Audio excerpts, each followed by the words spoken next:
Ladies and gentlemen. Wait, we gotta wait till. What? You got any the introductions? Oh. Dang it. That was loud, right? I got excited.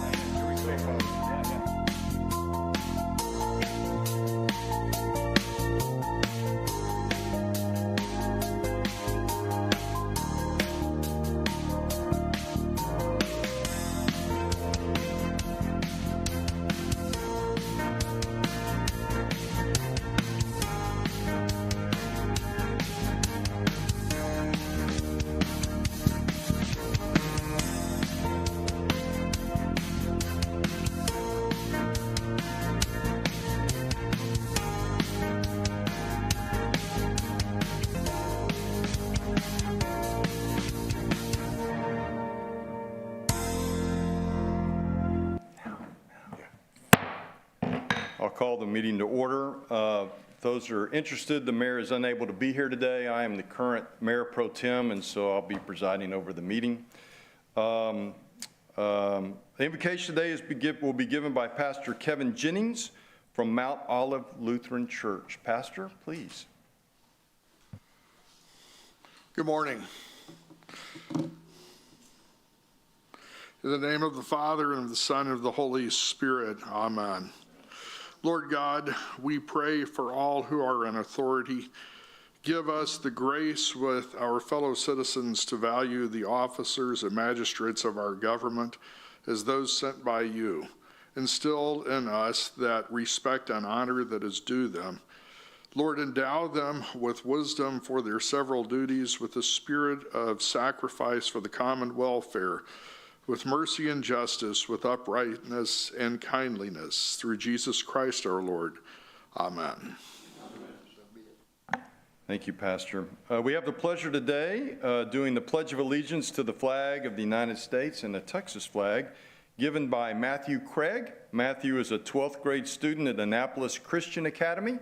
Matthew plays varsity football for their football team, is an honor roll student, and is reserved grand champion advanced steer feeder carcass class. Matthew, thank you. Please lead us. Please join me in the Pledge of Allegiance. I pledge allegiance to the flag of the United States of America and to the republic for which it stands, one nation, under God, indivisible, with liberty and justice for all. Please join me in the pledge to the Texas flag. Honor the Texas flag. I pledge allegiance to the Texas, one state, under God, one nation.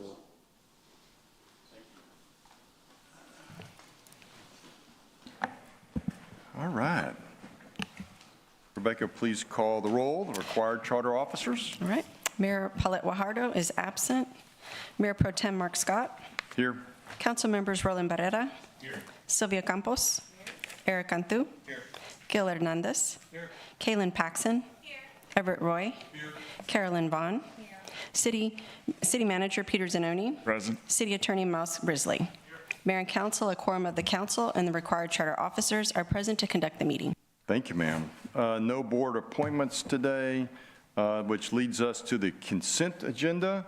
Agenda items 1 through 5. Council members interested in pulling items? I move for approval. That's just hateful. Just a minute. Is there anyone in the audience that would like one of these items pulled? Seeing none, is there a motion to approve? I move for approval. And a second. All those in favor say aye. Aye. Is that okay, Ms. Secretary? Yes, okay. So you voted on, we do have the, just so you know, the automated voting system available as well. So, but if you want to do a voice vote, we can do that. I think we're good, 1 through 5. Next, it says recess for lunch. Thank y'all for being here. We're going to, no, we're going to move on. Individual consideration items. Item number 6, resolution amending financial budgetary policies adopted by Resolution 033143 and providing financial policy direction on preparation of FY 2026 operating and capital budgets. I believe we have a presentation. Yes, Mayor Pro Tem, thank you. Sergio Villasana, Director of Finance and Procurement. At the last meeting, we were asked to bring back some items for consideration for the council. And so I do have a brief presentation. I'll provide you with some historical information peer comparisons, recommendations from our financial advisors, as well as options for the council to consider. Before I jump into the presentation, I just want to clear up some terminology that'll be used to kind of explain what we're doing here. And so the term fund balance, reserve funds, even rainy day funds are kind of used interchangeably. They're all not necessarily the same thing. Fund balance is really an accounting term, which is defined by the difference of assets less liabilities. And fund balance is further defined through other restrictions. And so in our policy, we're really looking at unassigned fund balance. And so the section of the policy that we're trying to amend here, it talks about general fund balance. And what I want to make sure to explain is the unassigned fund balance is what funds you're reserved for major contingencies. So this item sets the floor of what you want in your unassigned fund balance so that you can fund your reserve for major contingencies. Jumping into the purpose of a fund balance, maintaining a healthy fund balance can provide financial stability. It can mitigate risk associated with revenue shortfalls or unexpected costs. Each city is unique, and each city should consider their unique circumstances. So it would be prudent if the council were to consider in this area the risk of tropical storms, hurricanes, flooding, et cetera. The next slide is gives you a history of our reserve policy for the city. This section of the policy can be found in our budget books that are posted online. The policies are within the budget book itself. So starting with fiscal year 2015, the floor in 2015 was a 10% floor, and then up to 25% of total annual general fund appropriations is the amount we would set as a reserve for reserves. What's consistent throughout our policy history is excluding one-time appropriations. And so if we jump over to fiscal year 2017, the policy was amended to increase the minimum amount to 17%. And we added an option to use operating revenues as a metric to calculate the reserve. And then in 2019, we basically just removed operating revenues as an option to consider when calculating the reserve amount. In fiscal year 2020, the only change there was reducing the up to amount from 25% down to 20%. And now we're at the 2026 draft, which is recommendation is to maintain a reserve at the minimum of 20%. This slide here will provide you with some information on the reserve for major contingencies that have been adopted for the past 5 budgets. And if you go down to the third table of numbers down there, you'll see the first row, reserve for major contingencies. Since 2021, the city's practice has been to set aside 20% for major contingencies. Next, we have recommendations from our financial advisors who are Specialized Public Finance Incorporated.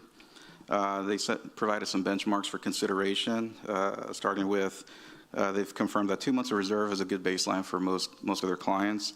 Also, having a reserve of 20 to 25% is viewed favorably by rating agencies. And lastly, having a policy that sets a minimum with a target and a plan to replenish, to restore your reserve is looked at favorably. The recommendations provided by financial advisors for consideration include adopting a minimum of 20% with a target range between 20 and 25%.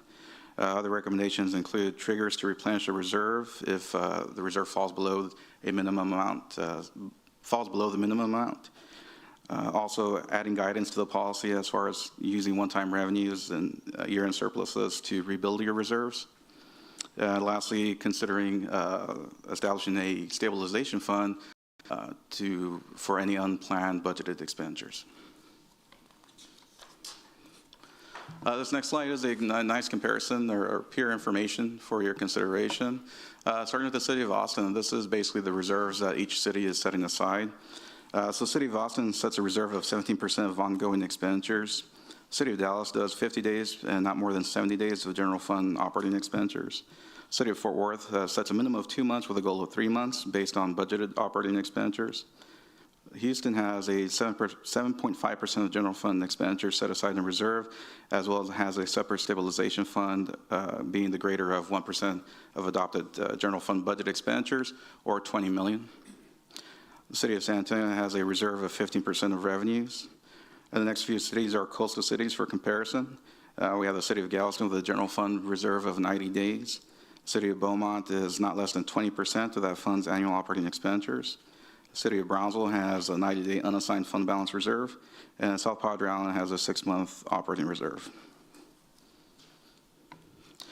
Next, we have the options for council to consider. Option number one is the option that we originally provided, is to maintain a floor of 20% for reserve.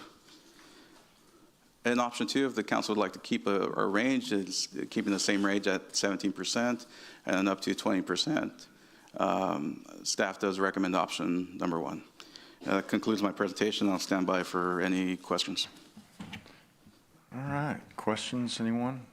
First, someone's gonna have to show me how to turn on your mic. Anybody? Double tap. Oh, the double tap, all right. All right. Kaylin, you're up. Thank you, Mayor Pro Tem. My first request is, since my seat over here is vacant, if I can take your time also. No, thank you for your presentation. I just had a couple of things out of curiosity. On slide number 5, where it references 75 days. Is that, I'm understanding correctly, is this under utilizing the 20%? That means that we would be able to facilitate 75 days of operation? I'm sorry, which slide? Slide number 5 of the new presentation. Okay, the one that has the general fund reserve balance budget history? Okay, I'm sorry, can you repeat the question? No problem.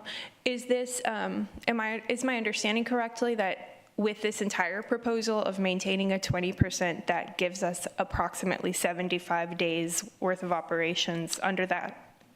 Yes, that's correct. Okay, Yes. perfect. And then in slide number 6, under the policy matters, it looks like the three things that I notice is it says that this process is optimal for setting a minimum, setting a target range, and a plan for restoration if the reserve were to dip below the target range. Under slide 9 and 10 are options for recommendations. I see that both options meet provision 1 with setting a minimum, provision 2 of setting a target range. But what I don't see in this specific section is a plan for restoration. And then in reviewing the actual full policy red lines, I didn't see a reference in there, and I may have missed Right. it. Right, so we historically have not had the restoration built into that policy. This was advice provided by our financial advisors. It's something we can work to in the next fiscal year's budget.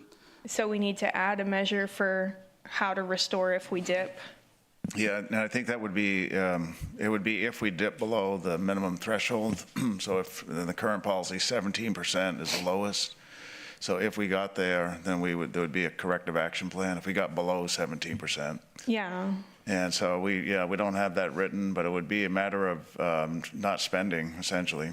It would be cutting, if revenues were the same, we'd have to cut expenditures to shore up the fund balance. So if we approve this with a range type thing, we could add perhaps inclusive of a sentence referencing if we drop to 17%, we would need to reduce spending or something to restore fund balance. Right, we could put a sentence in it too that says if we fall below 17%, like 16 point something or 16%, that we should develop a restoration plan in a subsequent budget.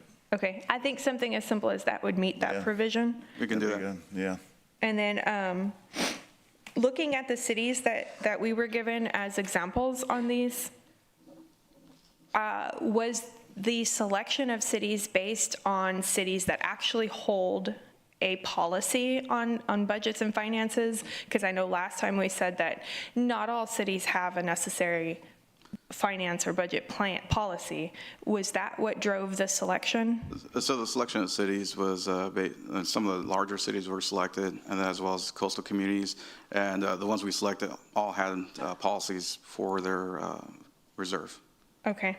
And then I did also notice, I'm trying to go quickly, I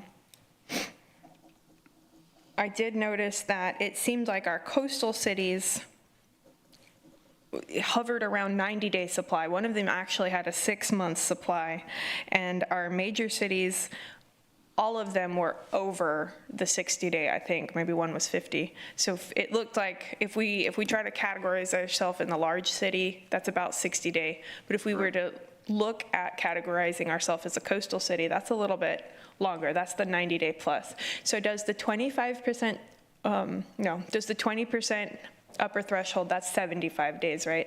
That's what we said. That's correct. That gets you beyond the baseline of 2 months. Okay. Thank you so much. Yes, ma'am. Awesome. Councilmember Roy. Thank you for the presentation and the update. My question's kind of on the same line, so I just want to make sure that I understand it. 17%, that's approximately 60 days? 17%, yes. That's And approximately then 60 days. at 20%, that's, you said 70, 73 to 75. 73 to 75? Right. Okay. Depending on your operating expenditures. Yeah, the only other thing I think about, based on Councilmember Paxton's question, is that when you compare one of the smaller coastal bend cities and you compare with our city and our size and our budget, as a banker, I think about when I have a project that might be a $4 or $5 million project as opposed to a $300,000 project. And when I look at the reserves, there's a varying difference between a $400 million project and a percentage of reserves if I'm asking for 6% in a $300,000 project. Because at the same time, if you have an event like a hurricane, the cost is going to be the same, basically, to be able to, if they need additional monies to repair or monies to hold them over until they get reimbursed. So that was just my analogy on that. And I'm okay with either one, either going 17 to the 20. I do like the idea of just putting a sentence in there so that it's clear to the community to know that if we do dip below that 16%, or right, 16%, that of course we're going to have to put a plan in place. So, Right. Well, it's the 17%, sorry. 17, Yes, sir. excuse me. Okay, thank you. That's the only questions I had. Thank you, sir. Councilmember Hernandez. Thank you. Okay, are you suggesting that we are going to lose our bond rating if we don't do this? No. I'm not, that's not in the slide. It's not in the slide. I mean, No, that's sir. kind of the implication that our financial advisor is saying that is. Okay. Yeah, Sorry, I'm not- that's what I heard. They're recommending it's favorable, and they did, in the slide, it does say. So will that- there be any negative consequences for us keeping it 17 to 20%? I couldn't say. We could ask the financial advisor, but he wouldn't know. We'd have to actually ask the rating agencies. I mean, last time I checked, we've had 17% to 20% for the last, 5 years? That's been the policy. As far as changing the policy, yeah, no, that shouldn't impact us. So that's what we've maintained. Okay, so that policy's been in place and our bond rating has gone up in that timeframe. Depending on the time frame, I think at one point we had 25% in 2019, and then in 2020 is when we dropped it down to 20%. So to answer your question, yes, if we went up during that time and our range was 17 to 20%, then yes. Okay, so, I think there's some flexibility built in when you put in a range versus a single number. So you have some opportunity. I think the policy itself requires you to bring up your funding levels to meet that policy anytime you dip into it. I'm not, I guess the plan can be varied between, increasing revenue or cutting expenditures.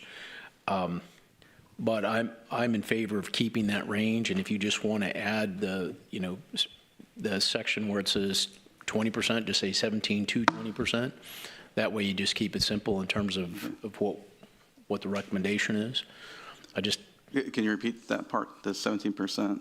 Okay, you have on the, let me get to the red line side. On the red line side where he has unassigned fund balance of 20%, you would just put of 17 to 20%. Option, yeah, or option 2. Okay. Okay, thank you. Yes, sir. What's the downside of doing 20%? The downside of doing 20%,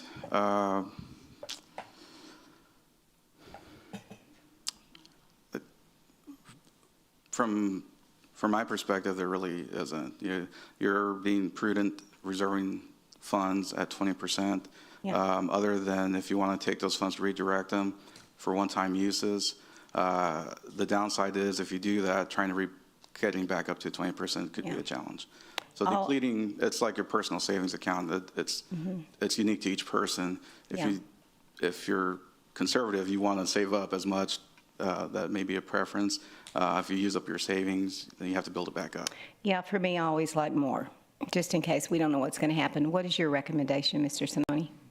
I would recommend, what we recommended is to go to the 20%. Yeah, the past 5 years, we've been at 20%.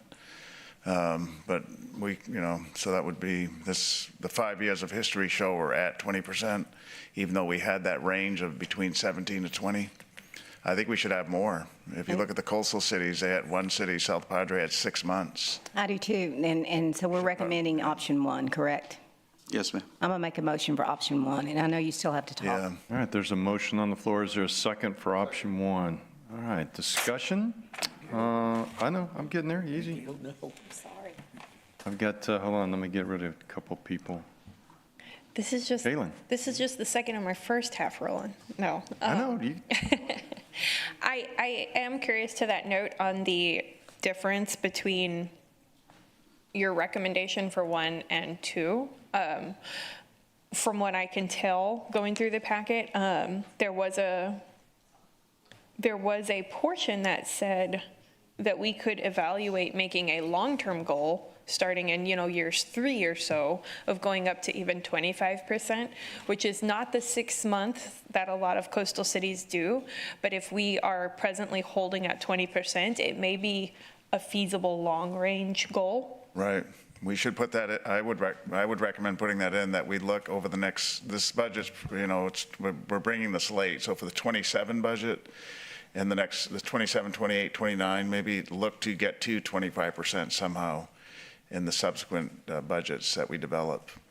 Is that what you're saying, Councilman? Yeah, that's precisely. I would put that in as a goal, that the goal of the city council is to ultimately try to get to a 25% goal. That doesn't mean we have to, but it's to strive to achieve it.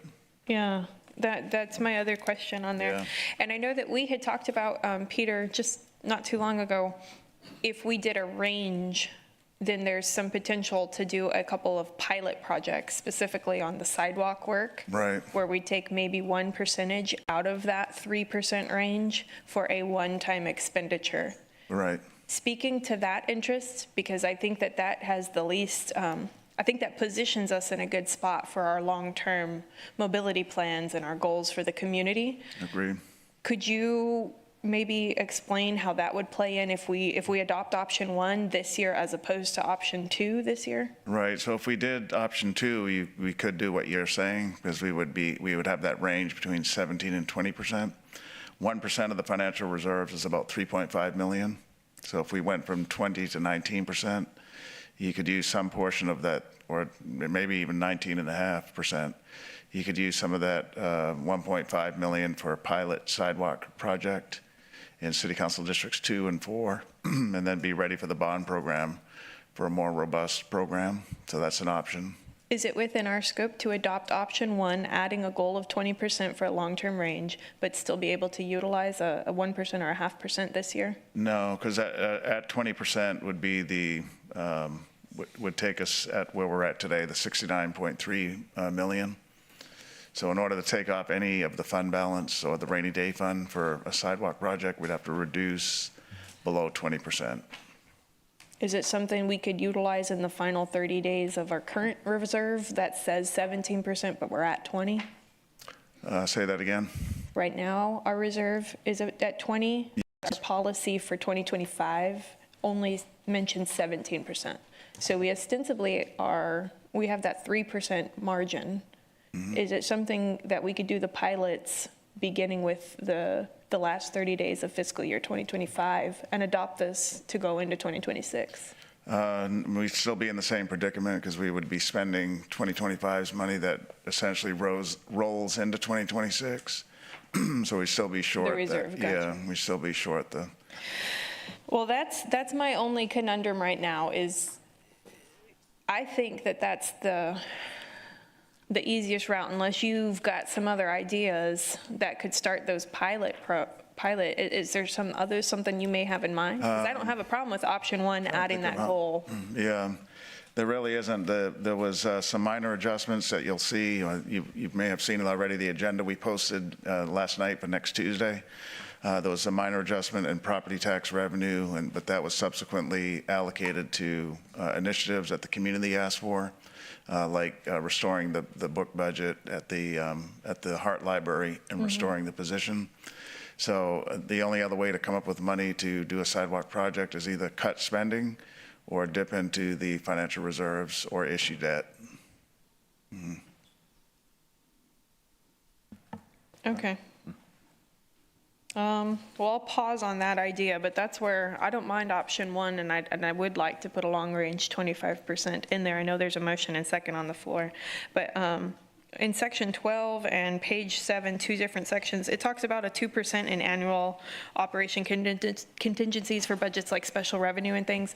Throughout the policy, there was a number of different percentages. Are we keeping on track with those? That was more a question of curiosity. Yeah, right. So in section 12, we actually recommended in the proposed budget to eliminate that one time for 26.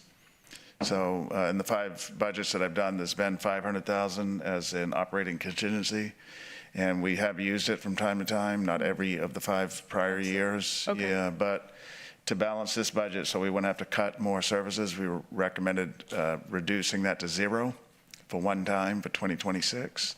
So that's already been, so that's in the recommendations in the budget for 26. So, forgive me, if we are recommending to reduce what's in the policy to 0 for 1 year, but we're not writing that out, we're not adopting that as a policy. Right.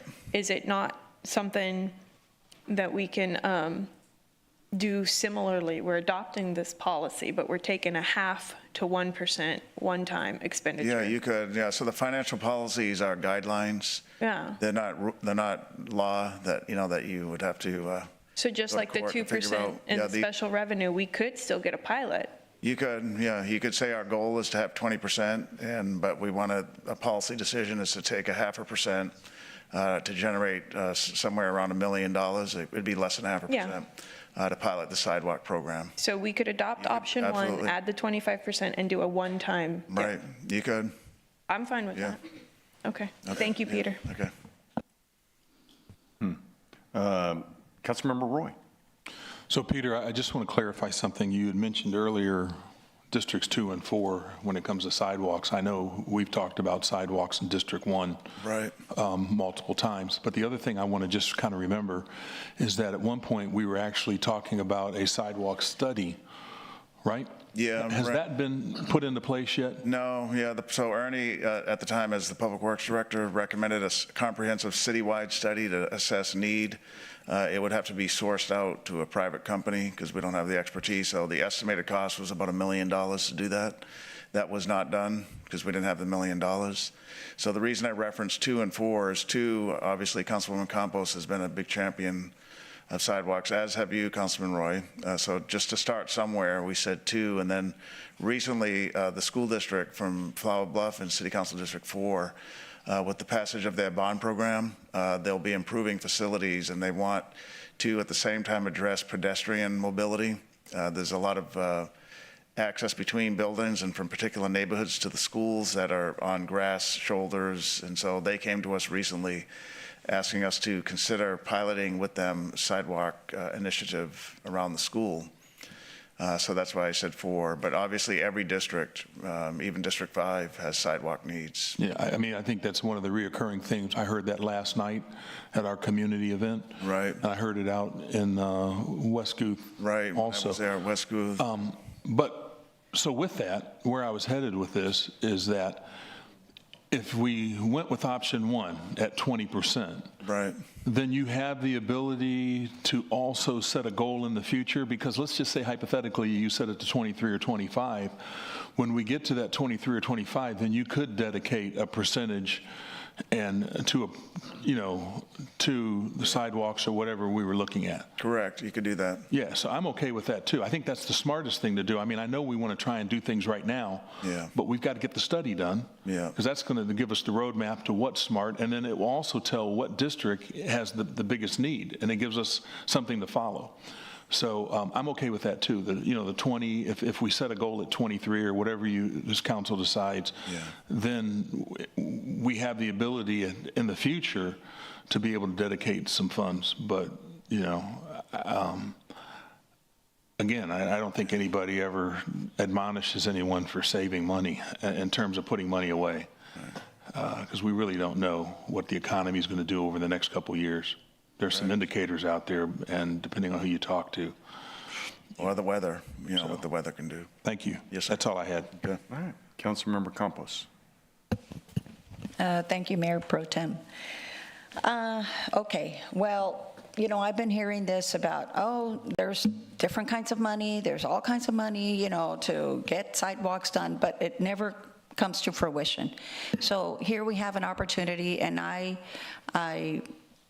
I'm listening to what my fellow council members are saying, and I do sympathize with all the other districts, but keep in mind that people, we need to start somewhere. And since I started running, this is one of the things that I know that was a big factor as far as the residents in my district, because they are, some of those neighborhoods are in such bad shape.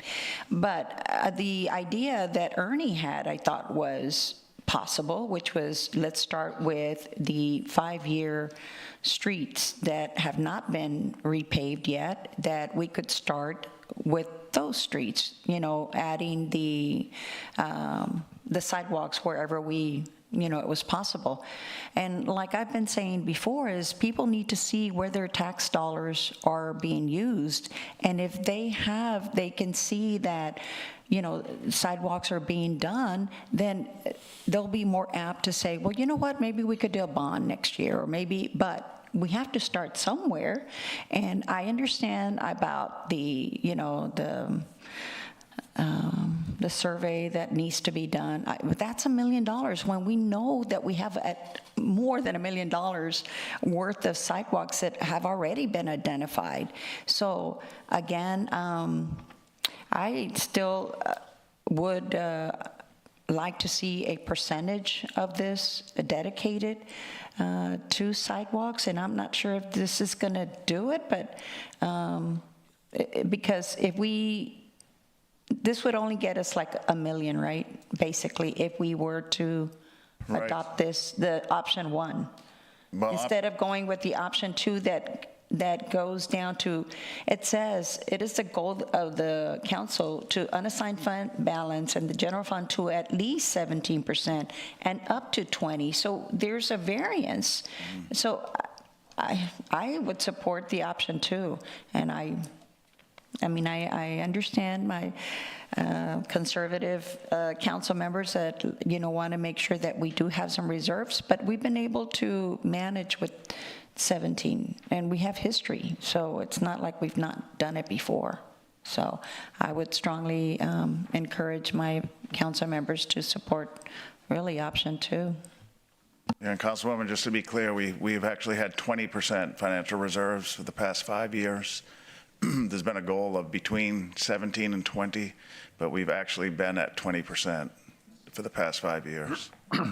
And just to add to your comment, so Ernie did say we could do that, which is pick a street in the IMP or the rapid paving program and see if one of those streets has sidewalks in need. And that could be done in any one of the 5 districts. And then the cost per block for one block on both sides, including AD ramps, driveway approaches, sidewalk replacement, is about $800,000 is what he was estimating, just so the council has context from a financial standpoint.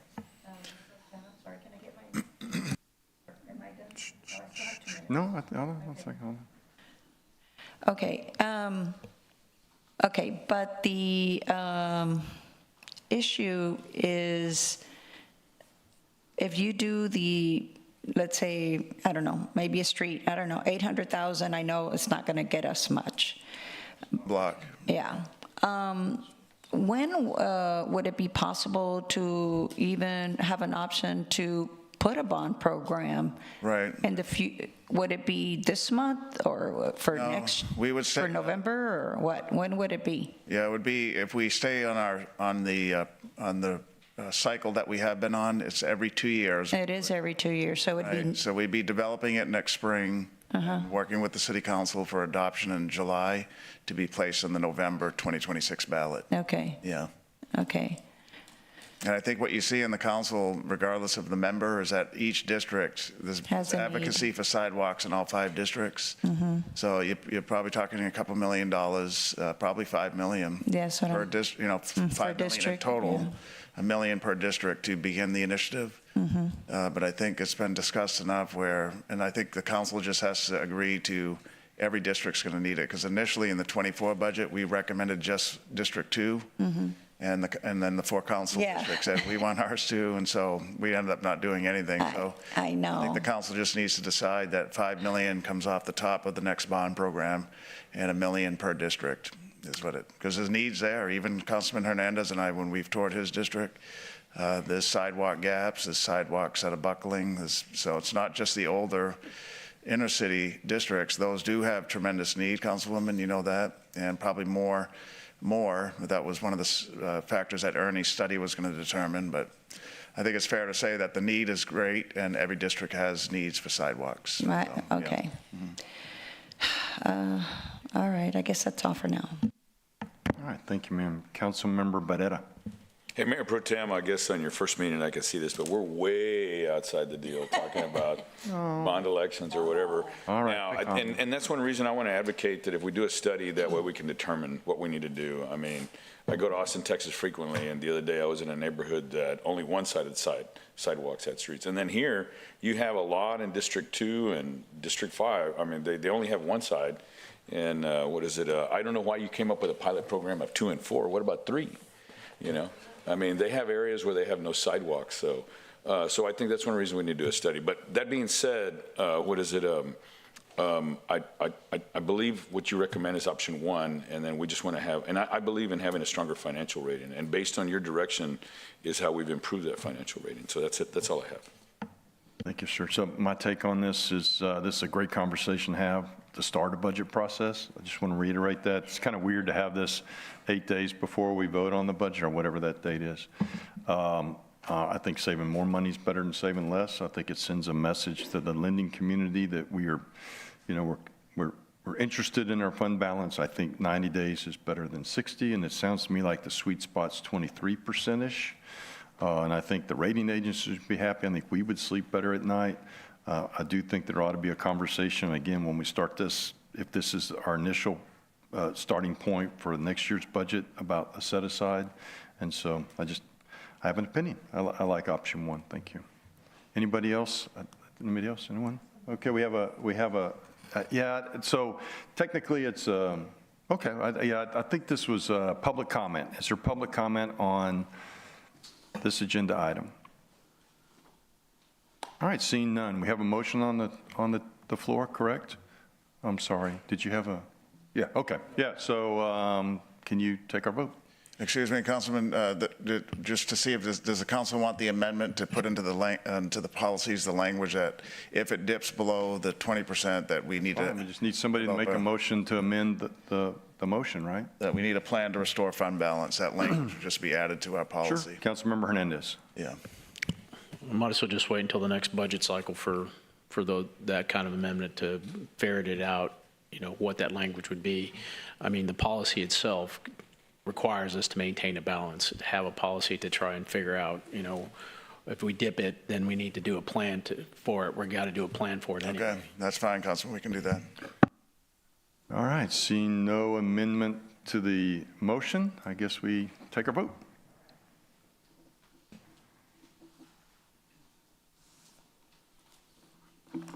The motion is for option 1. As presented. Thank you, ma'am. All right, motion passes. Next up is, by the way, I heard a rumor it's raining outside, so this is a good time to talk about water. City manager's comments, update on city operations. Right, yes, and so this week, we're going to do another update on our alternative water sources, and Drew Molly is going to present, and we have a lot of work's being done in all of our water projects, and you'll see the progress. There's a lot of meetings and work events this week on each one of them, so I'll turn it over to Drew. We're handing out an updated presentation that Drew will go through. It's consistent with the memo that was sent out to the City Council last Friday in our weekly update.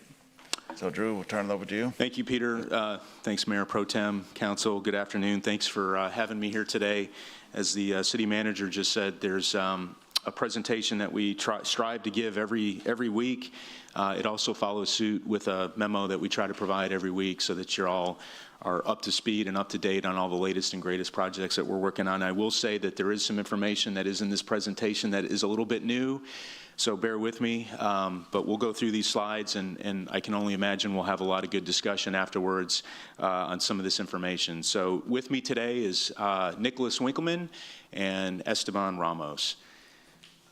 So I think where I'm going to start today is I'm going to talk about the Nueces River groundwater well project. That project continues to go well, in our opinion. There's 2 phases to this project. The first phase is what we call phase 1, and then there's what we would like to describe as phase 2. Phase 2 is a project that has a concept. It's not been approved, but it is something that we are looking at doing. So as far as phase 1 is concerned, phase 1 is water now. That message has been loud and clear, water now. I'll say that a couple more times, I'm sure, before the end of this presentation. And what I mean by that is water now means we have water that we're actually pumping out of the ground and putting it into the Nueces River. It's a playbook that has been done before for many decades in our world, and so we're just basically repeating what history has done. And so we have a bed and banks permit on the eastern well field. So the eastern well field is one set of wells that we have drilled. We are going to have all of these wells completed. There's 8 of them within the next couple weeks. Most of these wells are completed. We have a permit from TCEQ that was provided to us, or that was attained on August 7th of this year, so a couple weeks ago. That bed and bank permit allows us to put water into, or discharge water into, the Nueces River, and it essentially protects our investment, and it protects our asset. In other words, what I mean by that is that if there was somebody downstream that wanted to take that water, we would legally be able to defend our rights to that water. We have been working very closely with all the other users that take water from the river. One of them is Water Control Improvement District Number 3, in other words, Robstown. So we've been working with them. We've also been working with our partners who have contract water from us, who take raw water out of the Nueces River. That would include Hertz-Celanese, San Patricio Municipal Water District, and then Flint Hills. So the timeline for this project, for the phase 1 of the Nueces River groundwater well project, the timeline for this is immediate. We're doing this now. So we are actually discharging today anywhere between 5 to 7 million gallons a day of water into the river. We also have what we call is a western well field. That western well field is a well field that we're developing as we speak. We have drill rigs out there. There's a cleared site that we're working on. I say the volume of this well field could be up to 27 million gallons a day. That is a number that has not necessarily been completely vetted by a hydrogeologist, but I'm going to talk a little bit about the fact that we do have a hydrogeologist that has been working with us. We have a report from them that we're going to share that with you later in the week. The estimated capital cost for this project so far is $18 million. So we have every week we provide this actually in the updated memo to you every week. So every week as we're incurring costs to drill these wells, we're reporting that to you. And so we've incurred about $18 million to date. We have a grant from the state of Texas for $30 million. So that certainly offsets these costs as far as drilling these wells and putting that water into the river. I'm going to talk a little bit about what we consider could be a phase 2. If we wanted to make this a long-term project, we could do that. That's obviously something that hasn't been voted on. It hasn't been something that we've been told to do, but it is something that we could do depending upon how things move forward. So let's just talk a little bit about that. So on the eastern well field, that's the same well field that we are drilling, and we have almost all of our wells completed. We have a hydrogeologist who's looked at the hydrogeologic formation of where we're pulling water from, and that hydrogeologist, that company, it's Interra, that's the name of the firm, they have confirmed that we would be able to have a sustained production on that well field at 11 million gallons a day. So if there was a need or a want to have this well field basically provide water long-term to a future brackish RO plant like at Owen Stevens, we could sustainably provide 11 million gallons a day from that well field to a RO. You would have to RO it because this water does have high TDS. It actually has pretty good properties outside of that. So we've tested this water, we've looked at it for a whole host of different constituents. And from what we have seen and what we have from our lab data, it looks really good in terms of the water quality. TDS is something that is elevated, which is why we actually have a TCQ bed and banks permit with an environmental monitoring plan to make sure that we're not doing anything that would degrade the environment of the existing conditions of the Nueces River. We follow that. And so that's where we're at on the eastern well field. As far as the western well field goes, we also have had our hydrogeologist has looked at the production, the yield, the water quality from this well field. How does the hydrogeologist know this? Well, we've already completed one test well, and so we've taken the geological log data and we've provided that to our hydrogeologist. They've looked at the amount of water that we've been able to pump out of that well. They've looked at the water quality, and based on some modeling that they've done, and this is probably pretty technical because it's pretty complex modeling that they do, they've basically, on the information that they have to date, they've essentially said that there could be or would be a sustained production of 17 million gallons a day. So very similarly to the eastern well field where we've got 11 million gallons a day of sustained water, the western well field could potentially generate 17 million gallons a day. So again, if you looked at this all together as a potential conceptual project long-term, you could essentially take the eastern well field, combine it with the western well field, and we would have a 28 million gallon a day sustainable drinking water supply that would, have to be treated. It would have to go through an RO for treatment purposes. The bed and banks permit would have to be secured. So as you recall, we do have a bed and banks permit for the first well field, the eastern well field. We would still have to get a bed and banks permit for the second well field, the western well field. And so again, I think that is, like I said, the project continues to go well, and I think probably one of the other things I want to focus on is, cost and timeline. So if council was interested in pursuing this water as a future drinking water project, we'd be looking at a timeline of 2028. That's kind of the general timeline that we've been able to come up with, putting this out and plotting all the different activities that would have to happen. And we're looking at, and we've presented this before, but the cost for this would be approximately $350 million. That would be the cost to build a brackish RO facility at Owen Stevens with all the necessary power, with the piping and pipelines necessary to convey that raw groundwater to a future treatment system at Owen Stevens. Again, conceptual, but something that we think has some real possibilities and some real merits. What we think is good about this is that we have real water coming in now, and we can continue to do this. I will say that, again, I put that number up there at 27 million gallons a day, and I can only imagine that some are going to say that's a lot of water. And that's why I want to be very clear that our hydrogeologist has not confirmed that 27 million gallons a day is anything sustainable. But we could potentially do that in the short term. So, and I'm sure we can come back and talk a little bit about that here. So the next project that we're all very familiar with is the Evangeline project. We've been working pretty hard over the last week or so to kind of put some more pieces together on this project. One of the things that we all know is that the Evangeline project is situated on a large tract of land, approximately 23,000 acres. Evangeline, in terms of the overall cost, we've talked about this as well. So we do have potentially an offer on the table to purchase the water rights on this site at $169 million. The estimated capital cost to basically build the necessary infrastructure of the pipelines, the pumps, the tanks, the electrical, all of the things that would be necessary to provide that water into the Mary Roads pipeline is estimated at approximately $200 million. And I think one of the things that is maybe a little bit of an interest is the timeline. And so we do have a timeline of 2029. We have been really looking at that hard because we know there's probably some questions about that. We have had Garver, who has been doing a lot of work for us to try to put this timeline together. That's the number that they have. We've actually also taken that timeline and we've had an independent peer review from an outside firm to also look at that. And so that's the estimate.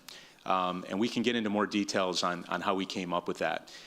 Additionally, we also know that the Evangeline project has some real opportunities for us because it does have some scalability in terms of being able to go up from 12 million gallons a day to 24 million gallons a day. One of the things to point out is that when we talk to the various teammates that we have, Garver and then the outside firm that's been looking at this as well, is what would the timeline look for adding 24 million gallons a day? And essentially what we've been told is that the timeline's probably pretty similar to 2029. And really the reason for that is because you do get that scaling up. There's things that you can do that are the same activities, it's just larger. It's just more water, but you're still doing the same types of things. You have the same contractor, you have the same engineers, you still have electrical, you still have piping. It's just a little bit more of that, and as a result, the timeline really doesn't move out a whole lot further out from the timeline for 12 million gallons a day. And then again, water rights purchase would be the same water rights purchase amount that we've been negotiating, and then the estimated capital cost is obviously a little bit more because there is a belief from many of us that in order to safely provide that water without hindering our ability to operate all the water that we have on the eastern supplies, we would want to have a pipeline that would capture that water and take it to Owen Stevens, and there would be some treatment that we would recommend that we do. So that would be included in the capital cost that's shown here today. The next project I want to talk a little bit about is one that we've seen and we know quite a bit about, which is the Nueces River Authority's Harbor Island project. We did hear a presentation from John Byram, who is their general manager. Mr. Byram was here on August 12th, and he talked about this. This is a slide that, frankly, is kind of taken verbatim out of his presentation. Just as a reminder, this project is a public-private partnership. That's what it's been offered as.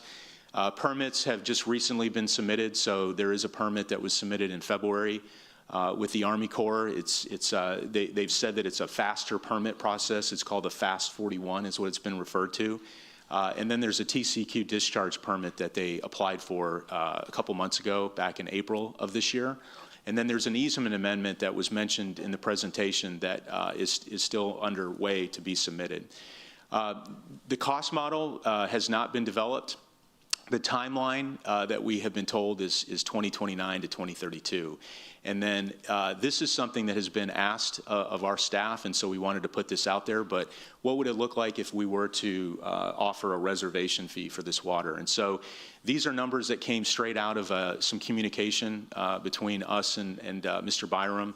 So at a 30 million gallon a day reservation amount, which would be a non-refundable reservation amount. So in other words, if we were to commit 30 million gallons a day, it would be a cost of $821,000. And that would be something, as we understand, you would have to do this every year until you actually have the water delivered. There would be no refund on the reservation. So if you committed to it for 3 years and then in the 4th year you didn't commit, there would be a question as to whether or not you would still have the offering of that water when it would be made available. So there's some things that I think we still need to kind of think through, but ultimately it is a 1-year option that must be renewed annually, as we understand. Next steps for supplemental projects. So these are all the things that we have going on in our week, and it's a busy week, as many of you know, because a couple of you are very much embedded in some of these projects. So the first one, the Evangeline Groundwater Project. So today's Tuesday, tomorrow's Wednesday. So tomorrow we have a meeting with Evangeline. This will be a meeting with the entire team. We have our project sponsor, Councilmember Carolyn Vaughn. We have the mayor, we have city staff, we have our city consultant, and we have the Evangeline Laguna team that will be meeting with us tomorrow. We also have a CC Polymers project.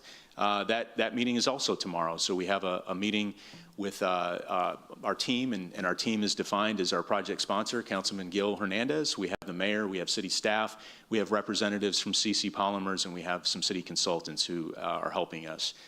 Harbor Island, we have a meeting coming up on Thursday. This is city staff and NRA staff that will be meeting to talk about some of the things that we're talking about here today. We also have an effluent reuse project, which is kind of interesting because there's actually two different effluent reuse projects that are sort of going on as we speak.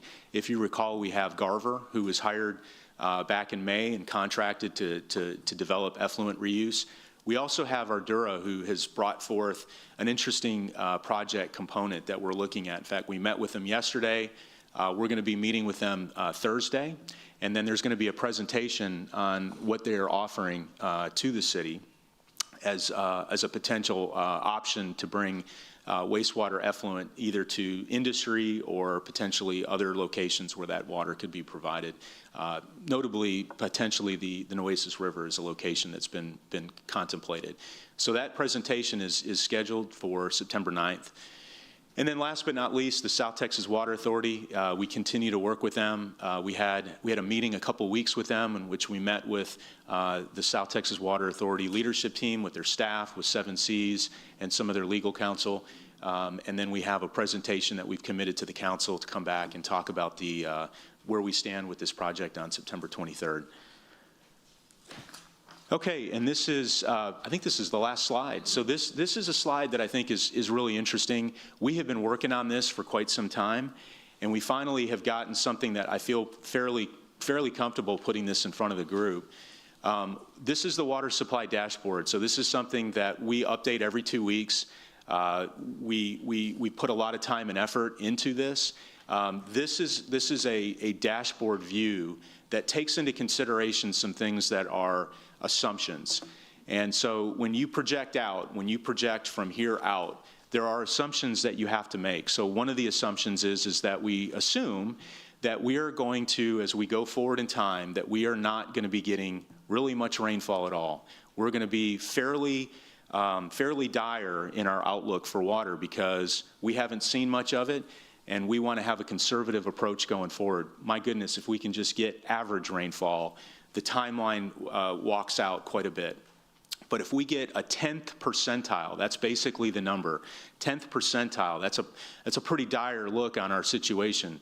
That is kind of what we have modeled as far as precipitation and inflows going into our reservoir system, at least on the western supply. Eastern supply is a whole different ballgame. Eastern supply has been a lot better, especially Lake Texana. So what you see here is you see the line that kind of starts at about 30%, which is the dark blue line, and it kind of just continues to fall. And that's the western supply that we have, which is measured as Choke Canyon and Lake Corpus Christi. And as you see, we've been pretty dire in our forecast, and we take that pretty much all the way to zero. And so the question is what are we going to do to essentially leverage the lack of water from the western supplies? And so what this water supply dashboard shows is we do it in a couple different ways. We do it by leveraging everything on the Mary Roads pipeline, which we're doing today. So 70 million gallons a day on the Mary Roads pipeline. You can see some bars that start to pick up in July. You can barely see them, and they start to go up. And those are the groundwater wells that we're adding on the Nueces River. And then the lighter color of bars that are on the bottom, and forgive me, I am colorblind, so I have a real hard time seeing these colors. But as you can see, there's some bars that start to go up. And that's, if we continue to have success drilling wells, especially in the western well field, we continue to really make some progress. And as you drive out as you drive out, and before I drive all the way out to the end of the calendar, let me just point to the little table that you have on the right side. So what we have on that table on the right side is anticipated volume in million gallons per day. And as you see on the top table, you can see Eastern Wellfield, Western Wellfield, and frankly, Inner Harbor. I'm just going to put that on there for now. But I think the exercise will hopefully point into some things that I hope make some sense. The Eastern Wellfield is 11 million gallons a day. We mentioned that a couple slides ago. It's in the near term. That's what we can pump out of the wells on the Eastern Wellfield. We can do that today, and we believe even in the long term, if you were to develop this and basically convey that water to a future RO plant, you would have 11 million gallons a day. The Western Wellfield is an interesting one. The model shows that if you had 27 million gallons a day from that Western Wellfield, you would be able to essentially combine those two. So 27 and 11 is, what is that, 38 million gallons a day. That would be enough water to where we would actually not be able to meet demand. Or let me back up. Go all the way down to the bottom line. It says projected date of zero water in Lake Corpus Christi and Choke Canyon Reservoir. Right now, as we're talking, that date is projected to be May of 2027. That's assuming that we don't have basically this Western Wellfield to add more water to our supply at 27 million gallons a day. If we are able to drill enough groundwater, in addition to the existing water that we have, our date moves out to May of 29. I just say this because the Inner Harbor project has always been a project that we believe makes a lot of sense. And the reason why is because, according to this table, if some things line up, and we always say there's an if to it, we are able to essentially make it because we have now pushed the Inner Harbor project back from what was once believed as a June 2028 to an October 2028 schedule. And essentially, if we are on a timetable such that we would not be able to meet demand. So we would not have a curtailment, which we all know is something that every one of us is trying to avoid. So I will say there's a lot here. There's a lot to unpack. We do have some people that are behind the scenes helping us do this. We didn't necessarily do this entirely on our own. We had some folks that have helped us do this. So with that said, I stand for any questions. Thank you, Drew. Councilmember Paxson. Thank you, Mayor Pro Tem. Drew, thank you for this presentation. Some really great data in all of these pages, and the format incredibly helpful. Thank you very much for putting this together for today. Just a couple of questions. If you could explain the dynamic that we're seeing between phase 1 and phase 2 on the Nueces River wells, am I understanding correctly that the change in volume availability, for instance, in phase 1, we go from 16 million gallons a day on the east to 11 in phase 2, 27 million gallons in the west to 17 in phase 2. Could you explain how investing in a long-term RO and pipeline system actually reduces that available volume? Right. So one of the things I think is real important is the hydrogeologic information is a huge component of groundwater projects. And so we want to be very, very careful in everything that we do. And so one of the things that we've done on the Eastern Wellfield, which is the 11 million gallons a day, we have a permit that has basically approved us up to 16. But based on what we have seen, based on the monitoring wells, so one of the things we've done is we've actually installed 5 monitoring wells in that well field. And we actively monitor, that's why they're called a monitoring well, we actively monitor those wells to see how what the impact is of the pumping of those 8 production wells. And so essentially based on that monitoring, based on the hydrogeologic information that we have from our hydrogeologists, we believe, and we've been told, that the safe production is 11 million gallons a day. That's today. Even out into the future, the long-term viability of that according to our hydrogeologist, who has, basically written a memo and told us this, so we have confidence that this is good information, is 11 million gallons a day well into the future. And like I said, I think one of the things that's really important is that we continue to actively monitor that well field. And if there are anything that we see that potentially suggests that there's an issue, we make immediate changes. So that's on the eastern well field. On the western well field, we're still drilling out there. We've got one test well has been done. We've got some really good data from that first test well. We've given that data to the hydrogeologist. What they've said is that if you wanted to pump out of that aquifer in that well field, you would be able to, not sustainably, pull about 27 million gallons a day out of it, but by no means would you be able to do that for a long period of time. For a long period of time, based on the data that he has so far, that they have so far, they're saying 17 million gallons a day is a long-term sustainable yield from that aquifer. Now, again, I would come back to say that there's more wells that'll be drilled, there's more data that we will have, and sometimes this stuff evolves over time. So we just need to be careful. We need to be very concerted in our efforts to make sure that we do all the due diligence so that there is no unintended consequences, there's no impact to the folks that live out there. So thank you for that. So for the $350 million that you have listed for the brackish RO and the pipeline, that includes both of those projects under phase 2. That would get us to that approximately 28 million gallons a day for both combined. Correct. Okay, so if we, basic math to me looks like 369-ish million for the 12 million gallons a day for Evangeline, 350-ish wells for the 28 million gallons.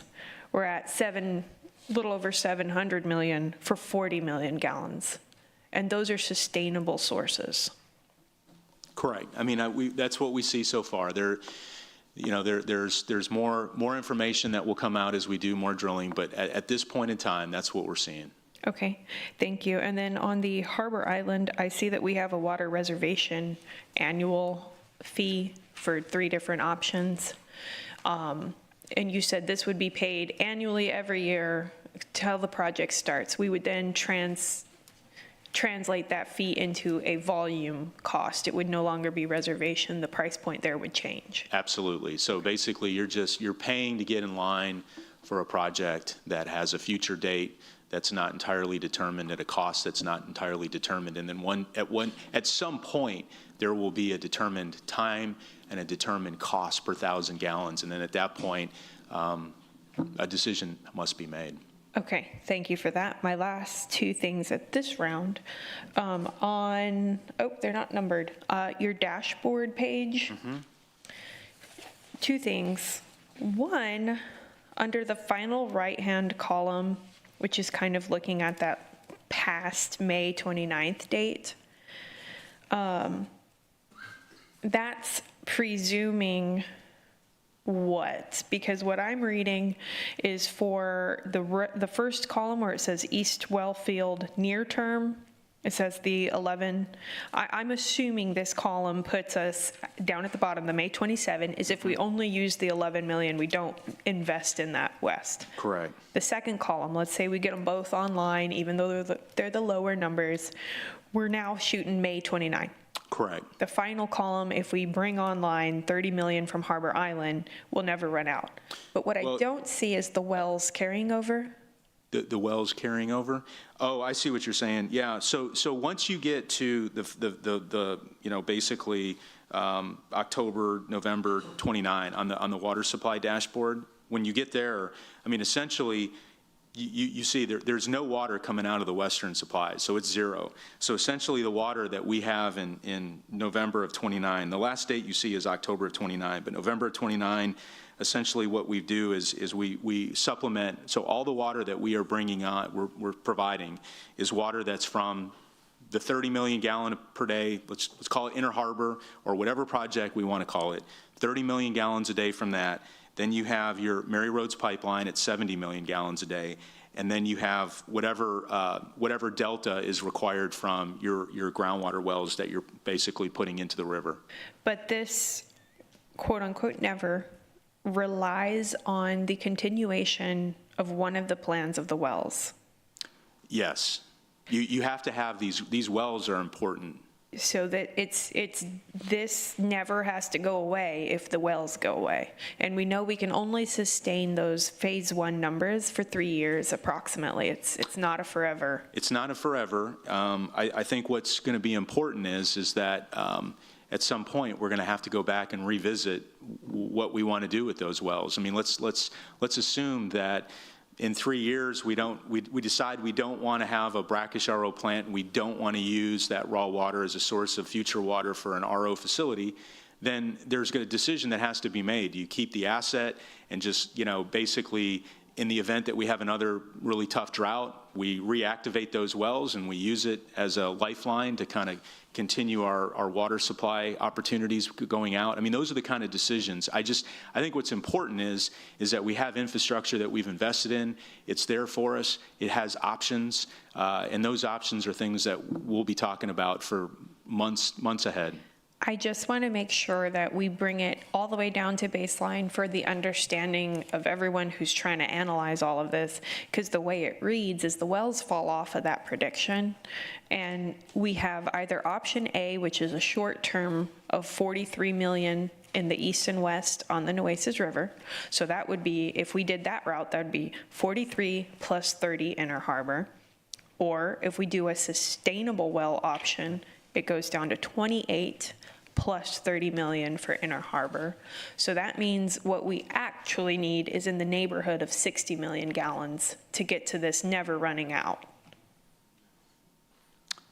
I'm not sure I quite follow what you said. Well, but going back to where you said if we lose the wells, then we Yeah. have to take the never off. Let me try to say it in a oh, we got Nick up here. Okay. Nick Winkleman, Director of Water Systems. One important note about the wells is if you maintained phase 1, right, our goal, we've got a temporary bed and banks permit that's for 3 years.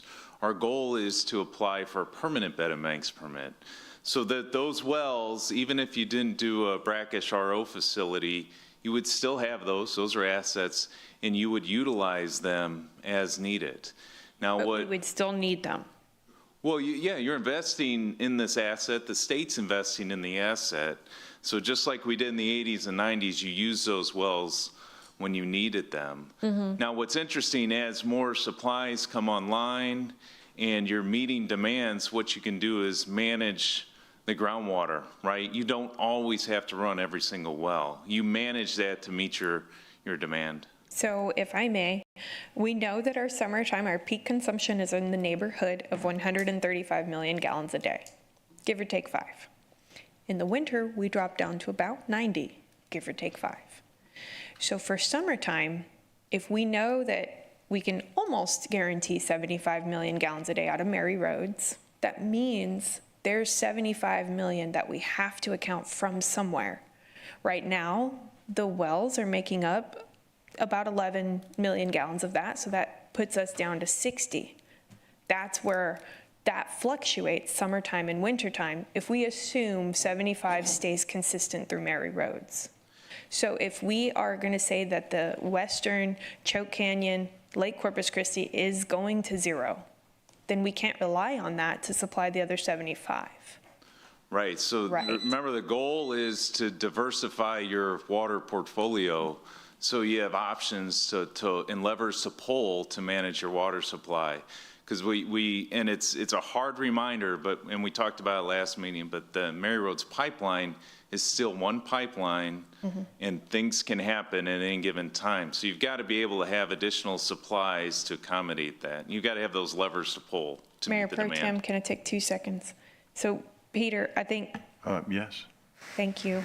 Yeah, I got the sense you're taking it anyhow, so. Oh, no. I was going to use my second time in a minute. I think the other comment I was going to have on the dashboard, I really like how you articulated over on that far right column, those sources, amounts, and dates. But what's missing, and it's missing in our drought contingency, we've kind of talked about it, Peter. The only reference to our water percentage in the drought contingency plan is Lake Corpus Christi and Choke Canyon.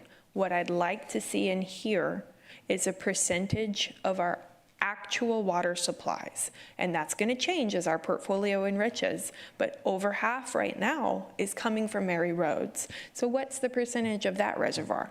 We don't know. It's not on here. 10%, 12% is coming from the wells. What's the percentage of that? Well, at current capacity, that's at 100, but that's not. So an actual, that's the term here, an actual accurate representation of our water supply sources. That is what I think we need to revisit for the DCP. All right, question? So you're talking about two different things. Yep. So the DCP is connected to our largest water supplies, the Lake Corpus Christi and Choke Canyon. That is connected to our water rights. The points that you're trying to make where we have this data, I invite all of y'all to look the entire dashboard. We have all that information that Councilwoman Paxton is talking about are on other slides in that dashboard that we post every single month. So I invite y'all to look at it, invite the community to look at it. Please do. Thank you. Awesome. Councilmember Hernandez. Thank you. Okay, looking at the eastern and western well fields, how many total acreages do we have out there? So we have, on the eastern well field, It's about 16. 16 acres on the eastern well field and 250 acres on the western well field. I thought it was 241, is that? 241. It's about 250. 251. 250? 251. 251. Okay. So, Bigger. Keep going. so we're intending to get 28 million gallons from the western field and 11 from the eastern field on 266 acres. Is that what you're Well, that's what we're looking at, and we've got a hydrogeologist, and we're happy to share the report. I think what's important is that we don't over leverage any of the natural resources that we have. So we've got a report from our hydrogeologist that we're going to be sharing. I'd like to say we would share it later this week. As I mentioned, the hydrogeologist is somebody who actually did the analysis for the Evangeline well field. Okay, so for the Evangeline well field, we're looking at 23,000 acres for 25 million gallons. Right, and I will point out that, South Texas Water Authority is looking at 10 million gallons a day on 170 acres. And so they have a report that shows, well, I actually haven't seen the report, but I understand that the report suggests that they can pull 10 million gallons a day out of 171 acres. So I think the point is that you need to have a good hydrogeologist. I think we've got one of the best in the state of Texas. And the bottom line is we're not going to do anything without a green light from a hydrogeologist. Understanding the 23,000 acres and limiting it to 25 million gallons a day is intended to so you don't affect the neighbors around you and the others that have the straw on the ground for those because it is a shared asset, right? Yeah, and I think one of the things that's important is that at least in the aquifer that we're talking about with Evangeline, that is an aquifer that there's a lot of people that use it for domestic purposes right off the top. The aquifer that we're talking about that we have sealed off is an aquifer that nobody is using it, at least not for the eastern well field.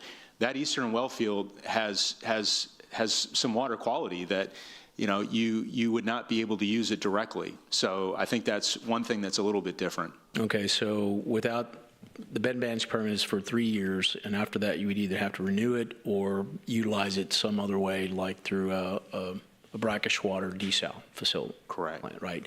So your estimate for the brackish water desal for this facility is $350 million, but the same for Evangeline is $640 million. Can you tell me the disparity between or why it's double for the Evangeline aquifer that has better water than for the brackish water coming out of the I guess, along the Nueces River. Right. So what you'll find out is when you look at, certainly when you look at the operational costs, the OpEx costs for the Evangeline as compared to the Nueces River, the OpEx costs are better for the Evangeline because you're not having to treat that water to the degree that you would have to treat the Nueces River. So I had a slide that I showed, and I believe it's been put out there, and I don't have it right here with me handy.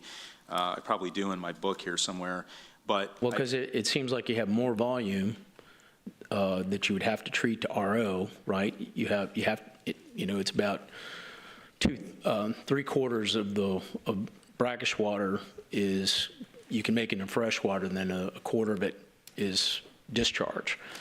Right. So you have a much higher total dissolved solids with more water coming through it, but yes, yet the cost estimate is half as much. Yeah, so, I mean, essentially what I've got is I've got, and this was done by the engineer for the Evangeline, so this is their engineer, this is their numbers, this isn't, I mean, we've had a team that has collaborated with their former engineer, but essentially the numbers that they have is they have for the well field, they've got approximately $360 million for the 24 MGD. So that's the well field, that's the wells, that's the piping infrastructure, that's the pumps, that's the electrical, it's the switchgear, it's the tanks. It's those are the numbers that they have come up with or that they have derived. The pipeline, as I mentioned, is about $150 million, and then you have some treatment. There's some treatment costs associated, the capital cost to build some treatment, and disposal, so brine disposal. So you're talking about $120 million.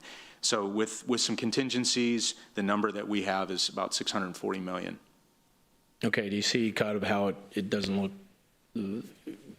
it doesn't look right, right? You have more, higher brackish water over here, and it's half as much. I think a couple things. I think one of the things, did you have anything to add to that, Nick? Just on the Mary Roads pipeline. Do you want, things okay. change, Yeah. right? Okay. Yeah, Councilman, so things could change if we look at the Mary Roads pipeline closely, right? And we've got HDRs taking a look at that to get more water into the MRP, and that might limit our pipeline costs.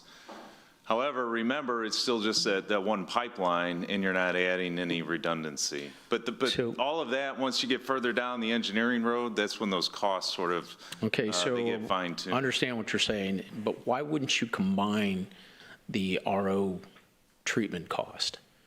Because if you have them coming to Owen Stevens, right, or maybe some old site that used to be, water treatment, and you have a pipeline coming down from both locations, why would you have two separate RO facilities?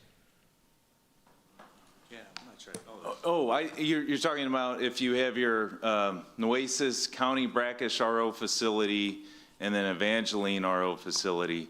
No, you would make one RO facility at Owen Stevens, and you would size it correctly to support both supplies, is what you would do. Yeah. So you would have a cost savings by combining both of them, right? Yeah, and I'm sorry, I didn't quite catch your question, but I think that's actually something that makes a lot of sense to all of us that are looking at this, which is, at some point there's going to need to be some type of RO treatment. Both for Evangeline, we believe Evangeline is going to have some treatment. And the numbers show that. The numbers show that you don't have to treat Evangeline to the extent that you would have to treat the Nueces River. But at some point, some type of RO system needs to get built. We think the best location would be Owen Stevens. It's got room for it.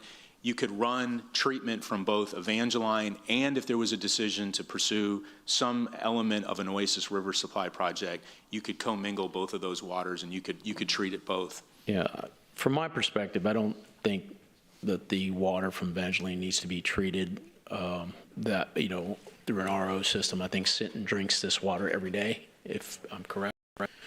And so does, St. Paul also drinks the same water without any kind of reverse osmosis treatment?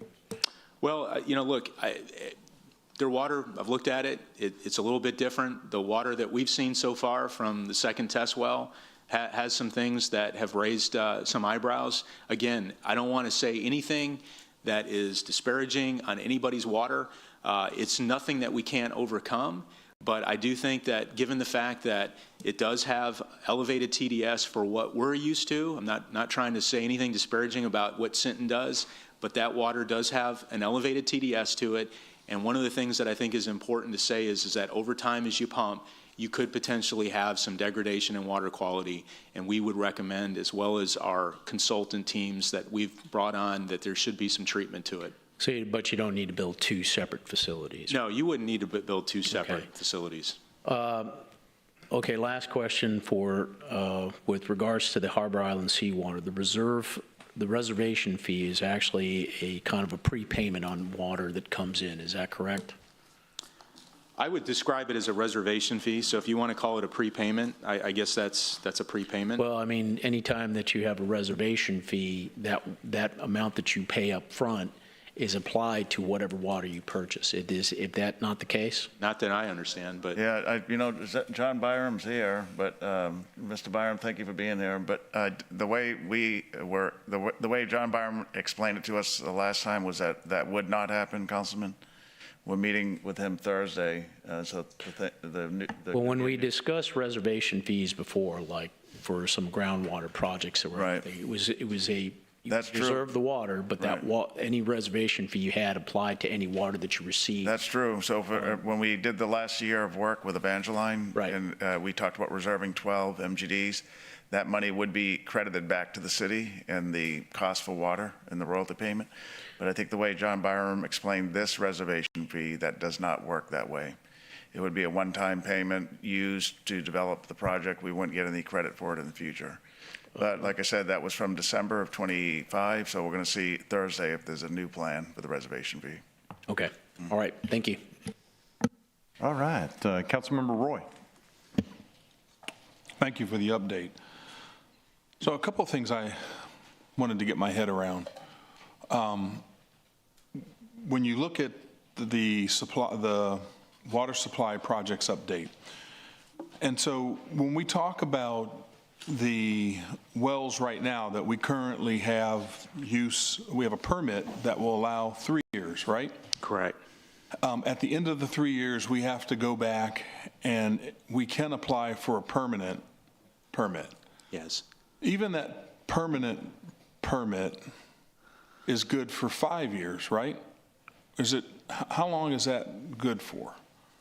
And in terms of being able to look at how much production that they'll allow us on those wells.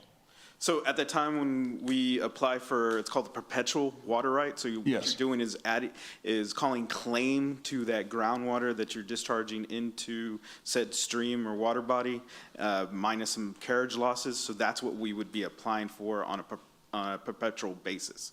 So right now we have a temporary, which is a smaller application, smaller time, so we could move the application and time frame right now as we're in this emergency situation to a larger perpetual right.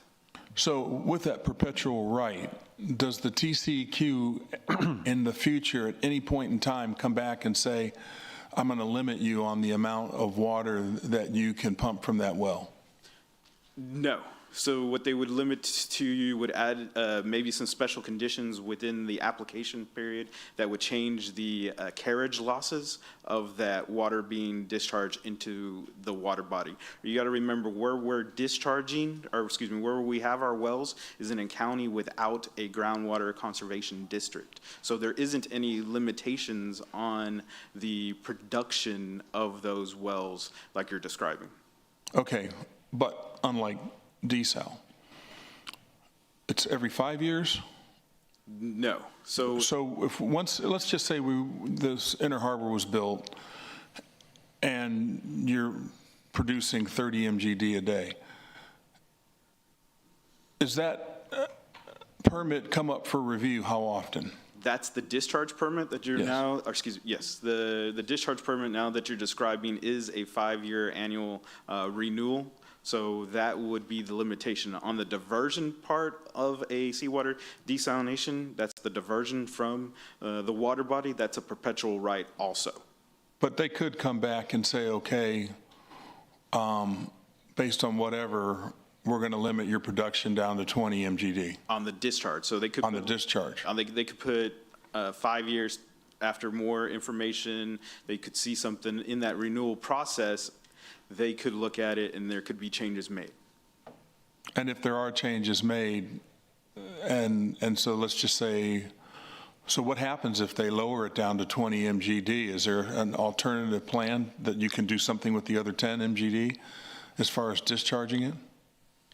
That would be the time where you would start looking at the data that was coming in and making any engineering or changes to the process to change the requirements under those special conditions of that discharge permit. So you're saying like pump into the ground or something? Pump it in the ground or add diffusers. What's the diffuser? Oh, you can do, so they'll allow you to go back and make modifications? Yes. Okay, because, and the reason why I'm going down this rabbit hole is that when we talk about what is sustainable, you know what I mean? And so I start thinking about all these things in terms of, okay, this is what we have a permit for, and this is what we're talking about, and we're trying to total up the total MGD that we'll have available. But then I always want to look at, okay, what is the risk? Is there anybody or any organization or anything that at some certain time could say, okay, boom, we're going to limit your production? On the other side of the coin, you could look positive, where we actually get more information, more understanding of the diffuser system, what's going on actually there over those 5 years. It could add more to your discharge. I see. That was my only question. Thank you. All right, moving right along. Councilwoman Vaughn. Drew, I only have a couple. On the western well field, how many wells do you think y'all are anticipating doing? We're looking at 12. 12?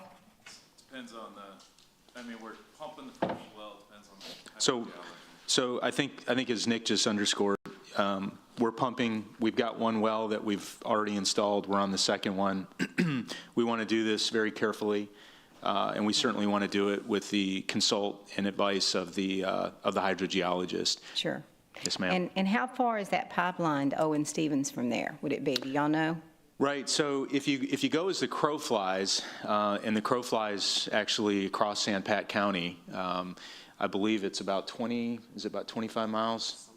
Yeah, it's about that. Okay, and then on the Evangeline one, about how far is that from? That's about 20 miles. About 20 miles? Mm-hmm. Okay. Of course, I've always been concerned about the river wells because of all the population over there. It's so different than Evangeline. Right. That's 23,000 acres, and so I'm concerned. And the water conservation district's very interesting to me. I would just like for us to get some information on that, Mr. Sinoni. I think actually the county does it because I don't think that it will affect us because I think it just protects the rural areas, and I'm concerned about that. And I know you are too. Mm-hmm. You have family that lives out there and farmers and ranchers, so that concerns me. And on the Harbor Island one, I thought what they said was that we made 2 payments, one this year, one next year, and then we don't pay anything else until the water is delivered. And he's shaking his head yes. I think that's what it was. I think we'd like you to get that answer when you meet with them this week. Yeah. Right? Can you put Just that need in to your clarify, report? but I got my answer. He shook his head yes. Okay, that's good to know. All right, and that's all I got. Thank you. Okay.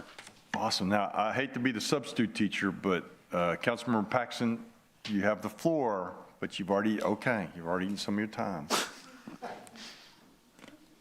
Take advantage of the substitute teacher. Oh, sorry. You're not there yet? My apologies. That's fine. 2 minutes is good for me. I just wanted to circle back. My time ran out, but I know that this discussion was centered around that dashboard with the chart, but to me, it's incredibly tied into the drought contingency plan because that's what's right under the chart, or maybe it's right above it, I forget. Depends if you're looking at computer or cell phone, I don't know. What we publish is that we are in the neighborhood of 14% on our water supply. But we can all agree that percentage of our overall water supply that we take from those sources is continuing to lessen. That's the goal because it's emptying out. So for us to say 14% is all of our water supply is no longer completely accurate. And I'm not, please don't think I'm trying to read into, to me, if you have two cups, one's empty, one's full, at the end of the day, you net 50%. 50% comes out of the west, generally speaking. 50% comes out of the east. I think that we need to take whatever we need to do, whatever steps are necessary to just provide a realistic and accurate forecast of our water sources. I think it does incredibly tie into the dashboard. That's what I don't see in here. I would love to follow that thought and get it updated in the drought contingency plan. And I know that what we're able to draw out of the east changes, and that's fine. That's the point of the plan. It's built to be fluid and changing. But I do think that we need to, in every area, practice realistic, accurate accounting of information. Because if we had to say that all of our water is down to 14% out of the west, it's not necessarily true. You know what I mean? I would echo your comment, Councilwoman, and I would actually tell you that our city manager really challenged us 6-7 months ago, because the challenge was we were using an outdated metric to assess the overall health of the water supply. So the challenge that we got put in front of us was how do we put everything in one common operating picture that we can basically provide to our community. And so the water supply dashboard was that tool. And so you very rarely see or hear us just only talking about that 14% number.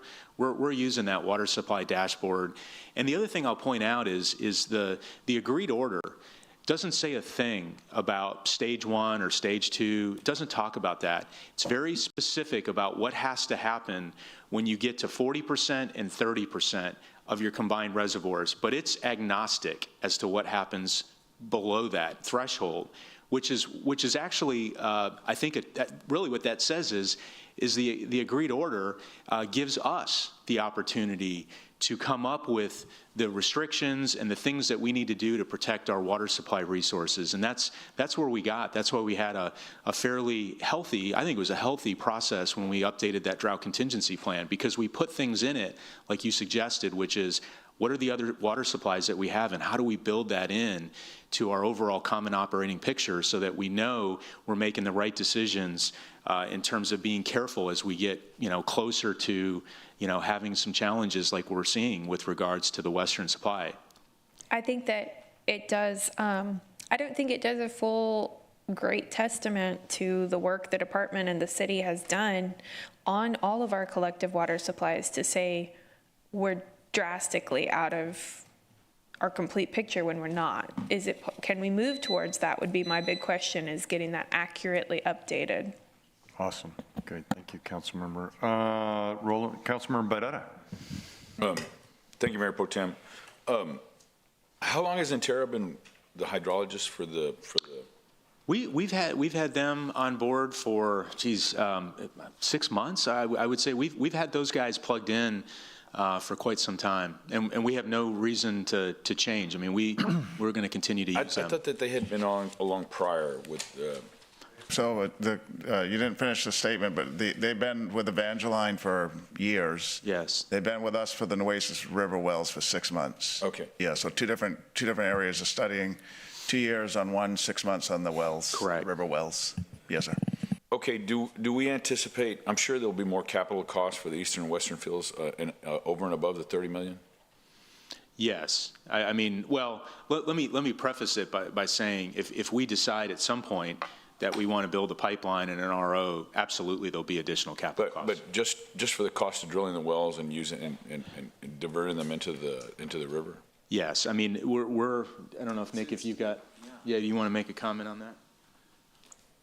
No, Councilman, with the benefit of the grant funding from the state, I think it's going to be really close if we can keep it at or near that grant funding amount. So that's just for the drilling and discharge into the river. And that grant is specific to the Nueces River?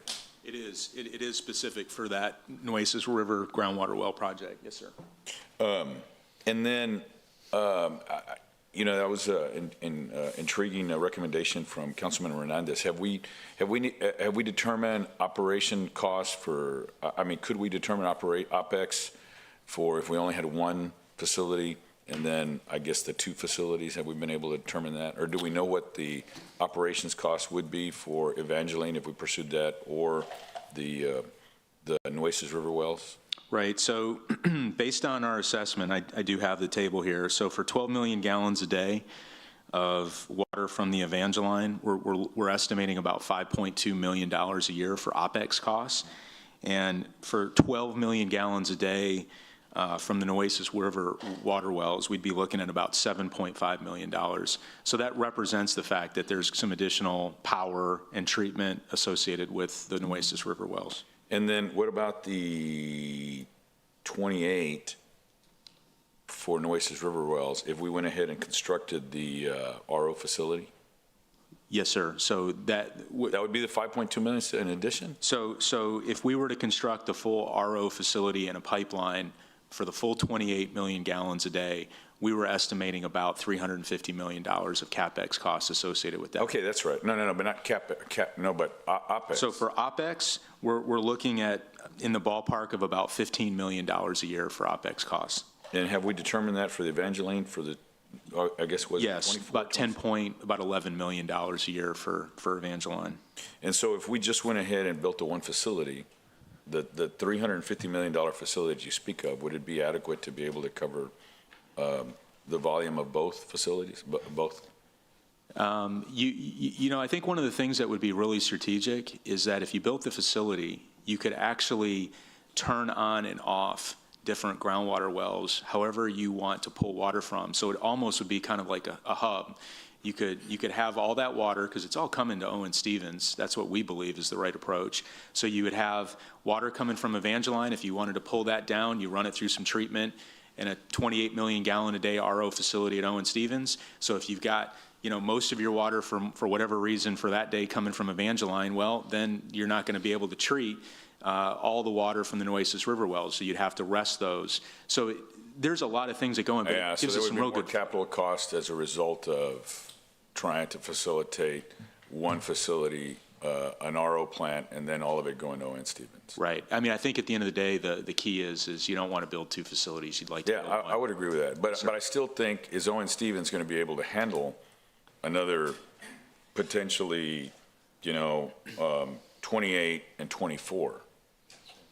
That's really my big thing. There's going to be a capital cost concerned with that. And then, I mean, I'm praying daily, hourly, that we pursue the Inner Harbor. Then we're going to have a redundant water treatment plant. So I just want to make sure that we provide that, because we're all the 9 laymen. We always come up with all these great theories, and we throw it to you, the engineer. I used to have a buddy when we would sing. I'd come up with these great ideas, and I'd say, I got this arrangement in mind. He says, well, how do you write it? I'd say, you're going to do that. And so that's the way I feel you guys are. And, anyway, so all right. I think that's all I have for now. Thank you very much. Awesome. Councilmember Campos. Thank you. Okay, so back to the percentages, that we, went away from, I guess back in March, that the percentage of our watershed, we, would tie it to the stages, right? That's a way. And that's how we ended up in stage 3, because what was the percentage? It was 15, isn't it? Stage 3 is 20%. 20, okay. And so I remember that if we were going to go into stage 4, now it's called emergency, it would have been 15%. Right now we're at 14%. At that point, that's when we would have been requiring and would have been helpful. I mean, it would help us all if industry were to cut back. But instead, we changed the rules in March and decided that we were going to go with the TCEQ, that it would not be, it would be now an emergency status at 180 days, correct? So really, we're like I said, I've said it before, we changed the rules for industry because we decided that once we were getting closer to stage 4, we changed the rules and we said, oh, we're not going to use the percentages anymore of our western reservoirs, but yet we are using it we are using the eastern, the Mary Roads pipeline to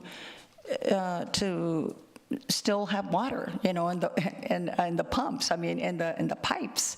So it's like, it doesn't seem right. It doesn't seem fair, that it doesn't seem accurate. That's why we keep saying, no, we're not going to, run out of water, because we still have all these other projects, plus, again, the Mary Roads pipeline that we include, but yet it's not in our drought contingency plan. So again, it is confusing, and that's why, we're running out of water, but in reality, we're not, because we're not including, again, all what we're getting from the wells, the Mary Roads pipeline. So it's like we ended up changing the rules, and it is still hard to keep up. So that's why I'm still advocating and demanding that, somehow, some way, that industry figure out a way to cut back, because even if we were to cut back in the flushing or whatever, we can't cut back enough to get us out of this drought that we're in. So again, it requires cooperation, and I'm hoping that industry is listening, because when we say cut back, I'm meaning cut back in operations. That doesn't mean, it's not laying off. I'm saying, just not producing as much, product, whatever the product is. Because right now, I don't know if they're still going full speed ahead. I know they weren't at one time, and then they were, and they still kept the same personnel. So again, I'm just, it makes it confusing when you don't allow all the water to be included. And so I'll continue to say that until, it is. So that's all I had to say. Thank you. I would just say, I would disagree with you, Councilwoman, with all due respect. I don't think it's confusing. I think it's actually gotten pretty simple. And I think what we have is we have a well-defined plan. We've gotten smarter with the information that we have. We haven't changed any of the rules. The rules apply for everybody. And the rules are that essentially we've got now a water supply dashboard, as we've been talking about. And the dashboard includes all of the water. And in the old plan, there was never a place that had to define where we would go into a water emergency. We've done that now. The water level 1 water emergency is very clearly defined, and we've actually used the TCEQ as a benchmark for defining that, and that is 180 days when we can't meet demand, and that's going to change depending on a lot of things. That is out there for the public to see. So I think we've got something that works pretty well. She wants a response, and I don't know how to put you up unless Carolyn and Eric hit their buttons. Okay, well, we'll come back. You have a second shot at it. Okay, well, there you go. Okay. Again, it is because we would not be, we changed the stage 4. It should be like now, it's an emergency, but we would have been in stage 4 had we not changed that plan, and it would have required industry to cut back, because we would have been at 15%. That's clear. So I don't know why you're saying it's confusing. What you're trying to say is that it's different for industry because we are no longer following the old plan. Nowhere in the old plan was there a definition of... Yes, there was. And in stage 4, it was 15%, yes. I'm looking at... I can't pull it up now, but I know that is true. So I know that they would have had to require to pull back at below 15%. They knew it, and we know it. Yeah, I think if you can just get her to that answer, right? You're just asking, when the old plan, did it have an automatic Yes, it did. curtailment to industry, right? It had Okay. below 15%. Yeah, and Esteban will have to help, but it was, you can't do it just to one customer classification. Right. It was So it below. would have been across the board by PUC, Public Utility Commission requirements. Correct. We can't just say industry would have cut back, everybody would have had to cut back. That's right. And that's Just like we are, just like we would be if we were in emergency. Right, everybody, you can't penalize one customer No, classification? no, but You would just have like to- we're requiring that we cut back, all water customers would have had to been Right, I just- required to right. cut back. All right. That's my point. But answer the question. So- That's what she was saying. She agreed with you. So what I'm getting is, no, it wasn't stage 4 was not at 15%. And you would have to do a pro rata allocation, so you would have to do it all. Okay, Got it. so pro rata. So, Okay, correction, pro rata. All right, Councilmember Cantu. Drew, thank you. Make me understand this. So if we do a RO system on the wells in Nueces County, we won't have to do it for the other project in Sinton, correct?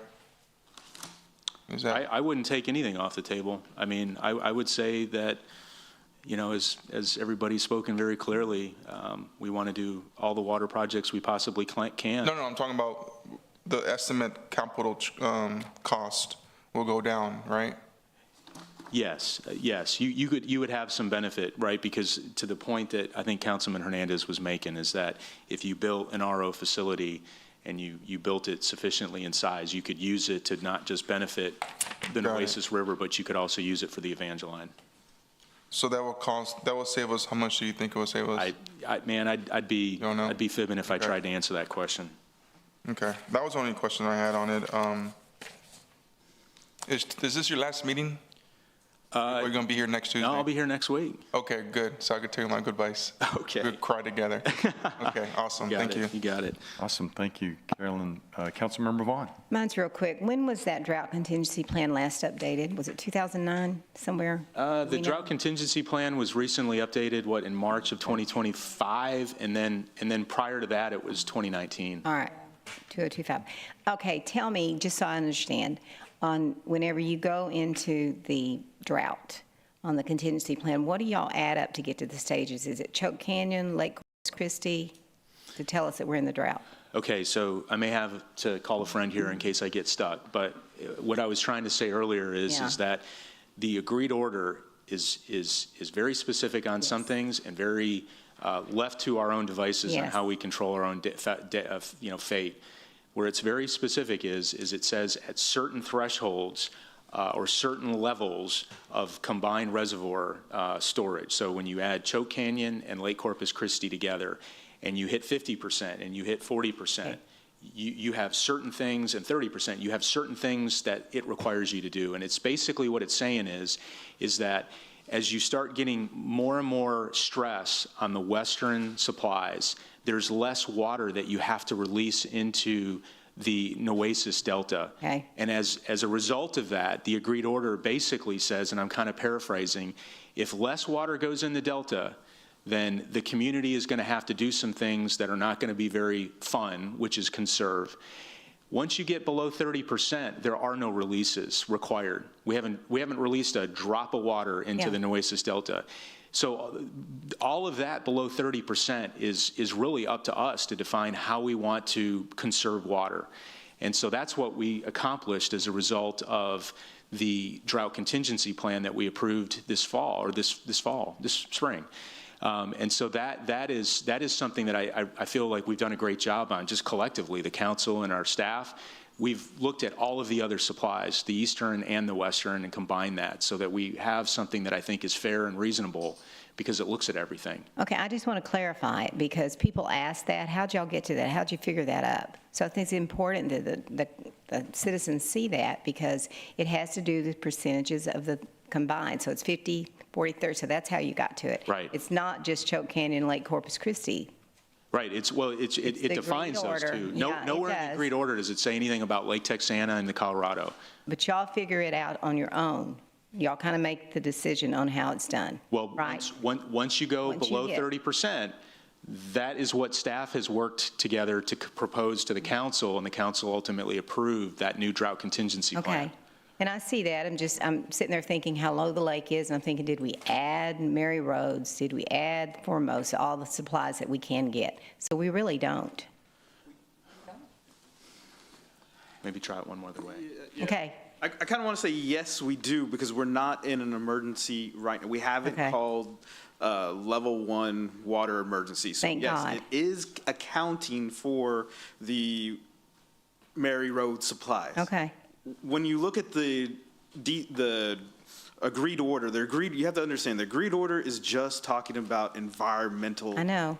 environmental response. So it is only worried about what was the effect of Choke Canyon Reservoir on the environment when that was constructed. There's a little special condition in that permit that made the agreed order possible. So it's protecting the environment. It's not worried about the agreed orders, not worried about the situation with the city of Corpus Christi and its water supply. And I know all that. I understand All the of that. agreed water. But Order. it connects to the drought contingency plan to allow the city of Corpus Christi to do certain things. So when we get into that 40-30, it starts cutting down. And then when it's 30%, it said the environment is no longer receiving anything. So the DCP, you need to do some actions over here to protect yourself on your supply, your city of Corpus Christi water supply. So we talk about them as the same thing all the time, are connected, but you got to think about it as the environment, thinking of what happened before Choke Canyon was created, and then the DCP is what is the city of Corpus Christi doing to protect its overall water supply in a drought situation when it's being affected. It's very complicated, but that's why y'all have it. Well, it's not that complicated. People usually don't think about the agreed order. We know we quit releasing. We know that. So we're just trying to figure out what y'all figured up to say, okay, this is how we got to this stage. That's right. I think I got it. Thanks. I don't know if everybody else does. I got it. Thank you, ma'am. Councilmember Hernandez. Okay, just real quick, with regards to the agreed order, we've talked about trying to open up that can of worms with regards to how that goes. But are we monitoring the condition of the delta since water's not being released and the health of it, so that we can go back to TCEQ and say, hey, we haven't released water for over a year and it's still fine. We don't need to release this water going forward. So, but you have this time frame to be able to collect data on that particular issue, because we haven't had this situation before, right? So now we have the situation. Let's take the data and make the argument if we can reopen that so we don't have to release that much water. That's a good point. Does that make sense? Yeah. Yeah? Okay, thank you. All right, I just had a couple things. Yeah, so I was looking at the dashboard. So if the dashboard, I'd be curious, we want to see at what point that supply exceeds demand, right? So out on those out years, you reduce the Nueces well water, right? So, because you're showing that we can meet demand. It would be kind of interesting to see if the Nueces well fields continued at the peak, I guess, like in July of 29. So if they just were at that peak for another year, wouldn't the blue line be above the total demand, right? Right? Well, yeah, so we're creating this chart just to meet the demand. Yeah. So if you were to actually put all the water that you had available, the little bars would be above kind of the interesting, demand. right? Because that's when you show not only we're not, yeah, I just think it'd be interesting. Yep. But I guess I hear what you're saying also. At that point, you're not using any of your lake water anyhow. Correct. You made a comment, 10 percentile, 10th percentile?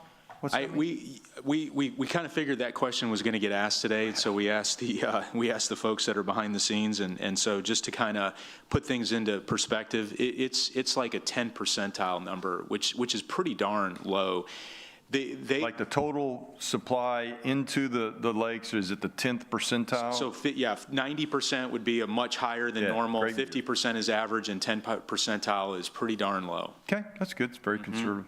So one of these pages, water supply projects update. I wrote 18 versus $30 million grant.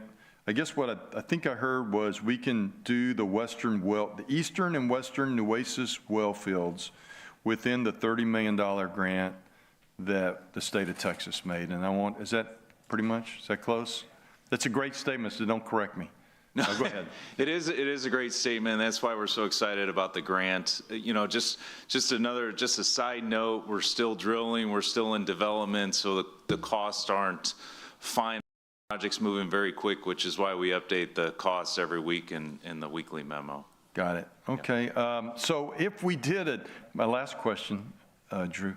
So the largest groundwater RO project in the country is in El Paso? Is that?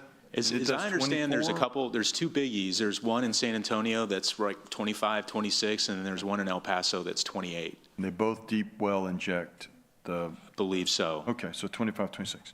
Those are the biggest that we know of. And if we did a combined Evangeline and Oasis, that would be 24 and 30. That's double the size? Yeah. Huh? I'm not an engineer, didn't sleep in the Holiday Inn, but that seems like that's going to be a conversation that I think it's a great idea, and it's economies of scale. I get all that, but if 24 MGD deep well injection is a big deal, I suspect 50 is going to be monumental. But I know people like you can do it. Hey, thank you, Drew. Got it. Anybody else? Anything else? All right, so I think that concludes, and that's a presentation, so there's no public comment on presentation. So that includes our agenda. At this point, we Yes, will it does. Yeah, we'll- recess the city council meeting until we come together to go back into session at 5:30 this evening. That's correct, Okay? Councilman. Awesome, Or thanks. Chairman, I should say.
All right, folks, we're going to reconvene the city council meeting. Time for public comment. It's 5:31. I apologize for the minute.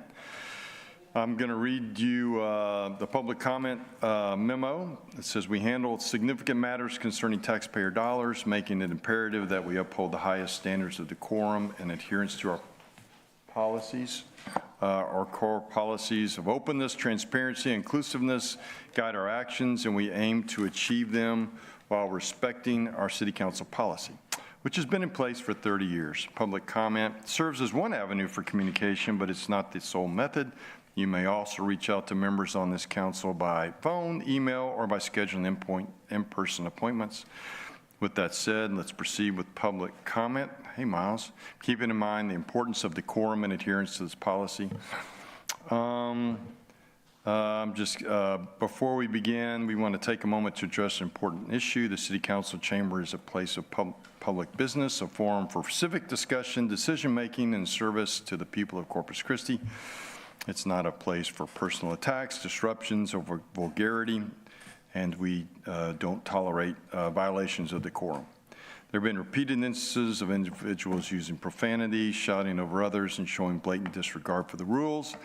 We've been patient, we've allowed space for differing viewpoints, and we will continue to welcome respectful disagreement. We're here to do the people's work. Let's begin in that spirit. We ask Miles to review the City Council meeting rules of decorum. Oh, yeah, you want me to do that too? All citizens must be courteous, polite, and respectful of one another, including the city council and city staff. The mayor and council members shall be referred to by title and/or title surname. All remarks must be addressed to the mayor and city council and not to the council members as individuals. Citizens are only permitted to speak on city-related subject matter. Speaking on any non-city-related matter is prohibited. Loud, boisterous, profane, or obscene language or behavior is not allowed. Citizens must refrain from any disturbing noise, demonstration, or other act disrupting to the city council business. Awesome, thank you. Folks, we have 25 names on the list. We'd ask you to please state your name and the city in which you live in before beginning your comments. Citizen comments are limited to 3 minutes, while non-residents are limited to 1 minute. A visible timer will be present and positioned near the city secretary's desk to help you manage the allotted time. Residents of Corpus Christi are given priority over non-residents. If you do have a petition or relevant information, please present it to the city secretary before beginning your 3 minutes. I'm going to read the first 5 names. Ms. Anderson, you're first up, followed by Carrie Meyer, Julie Rogers, Shannon Ross, and Brad Bartleson. First 5. I have slides.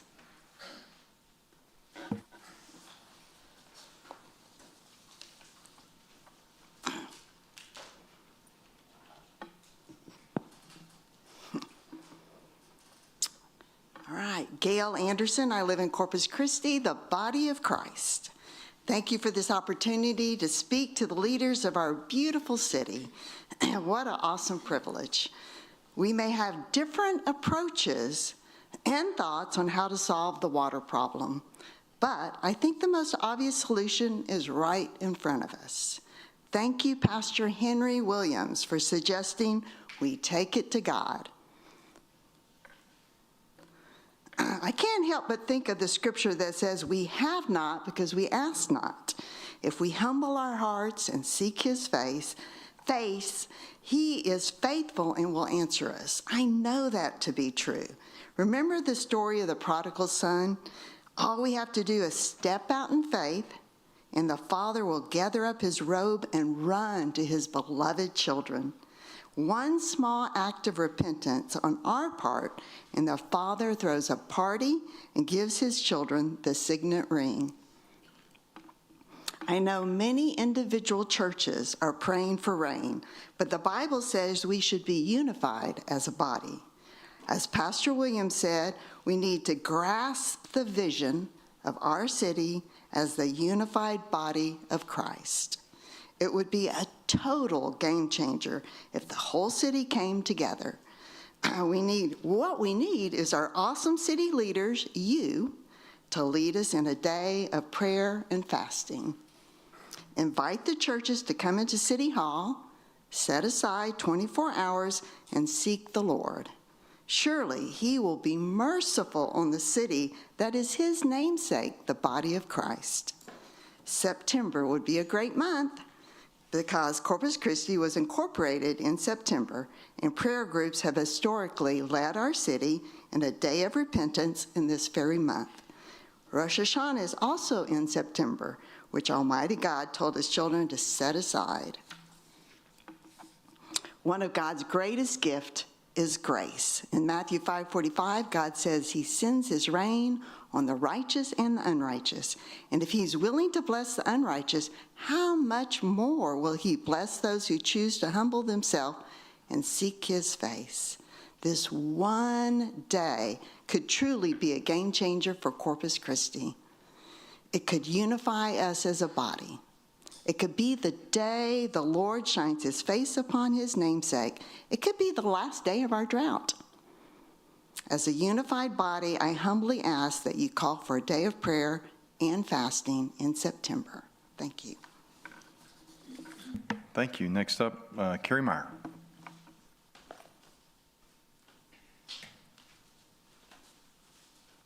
Good evening, City Council and Mayor Pro Tem. Carrie Meyer, North Beach, District 1.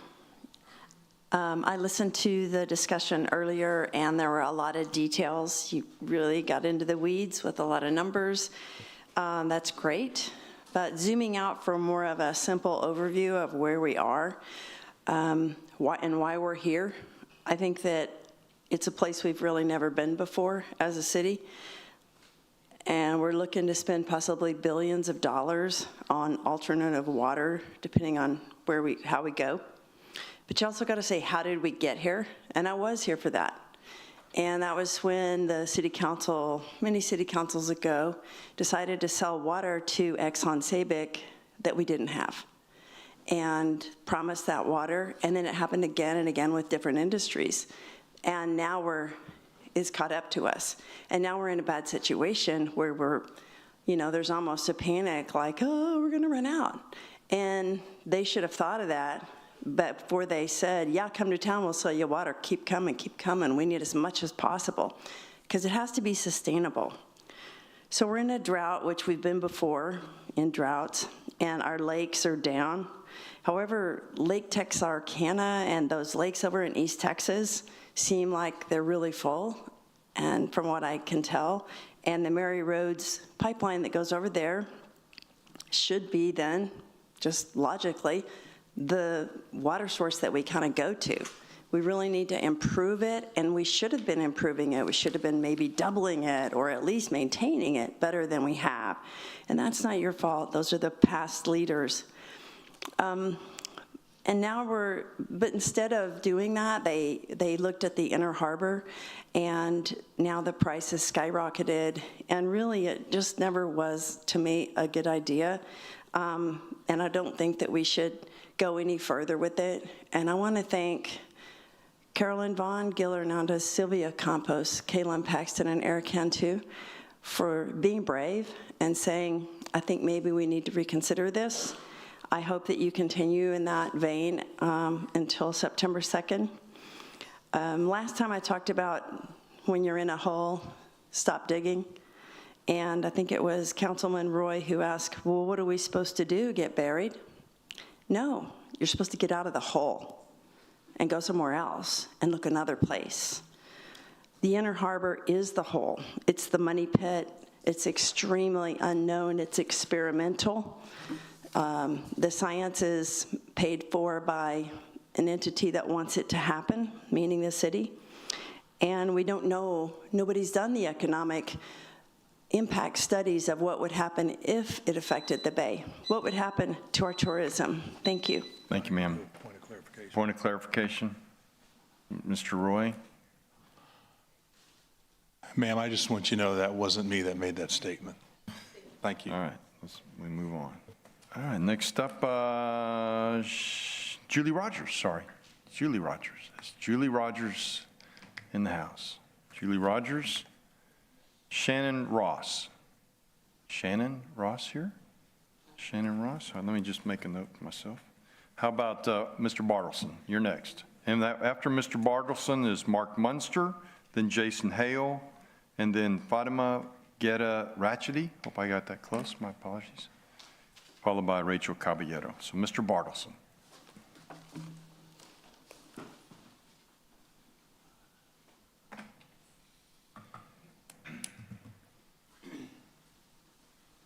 Good afternoon.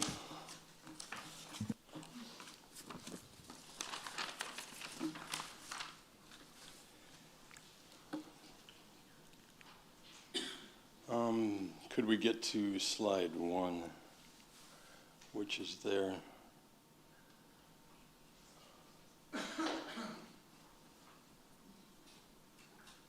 There we go. All right, I'll start. Thank God for physics. I'm Brad Bartleson, District 5. This year's regional water plan finds us at nil population growth, past and future. Yet the water usage is projected to increase 54% due to industrial demand. That's odd. How do you get more jobs from industry with no population growth? Note that the guideline for water usage by a city is 10% for industry, and we're currently over 40%.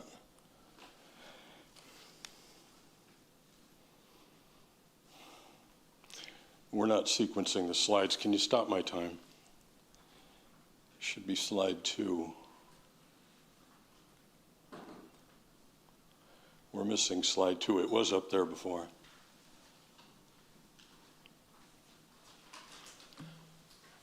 Had Sam Altman's picture in it.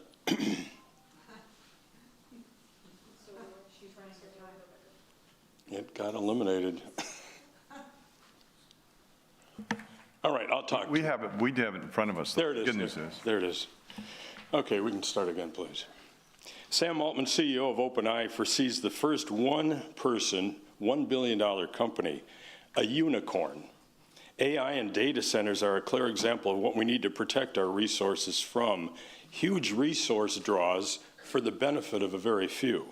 Having figures of merits and a healthy resource plan with limits is how we prevent this.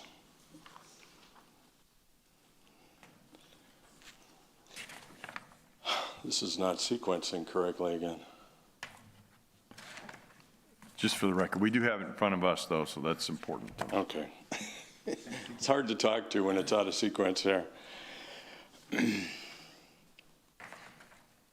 Right there. Yeah.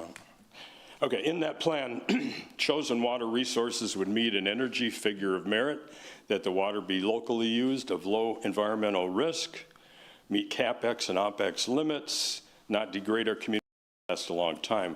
Where would we be now if we had placed a limit of $20 million per MGD at the onset within our harbor?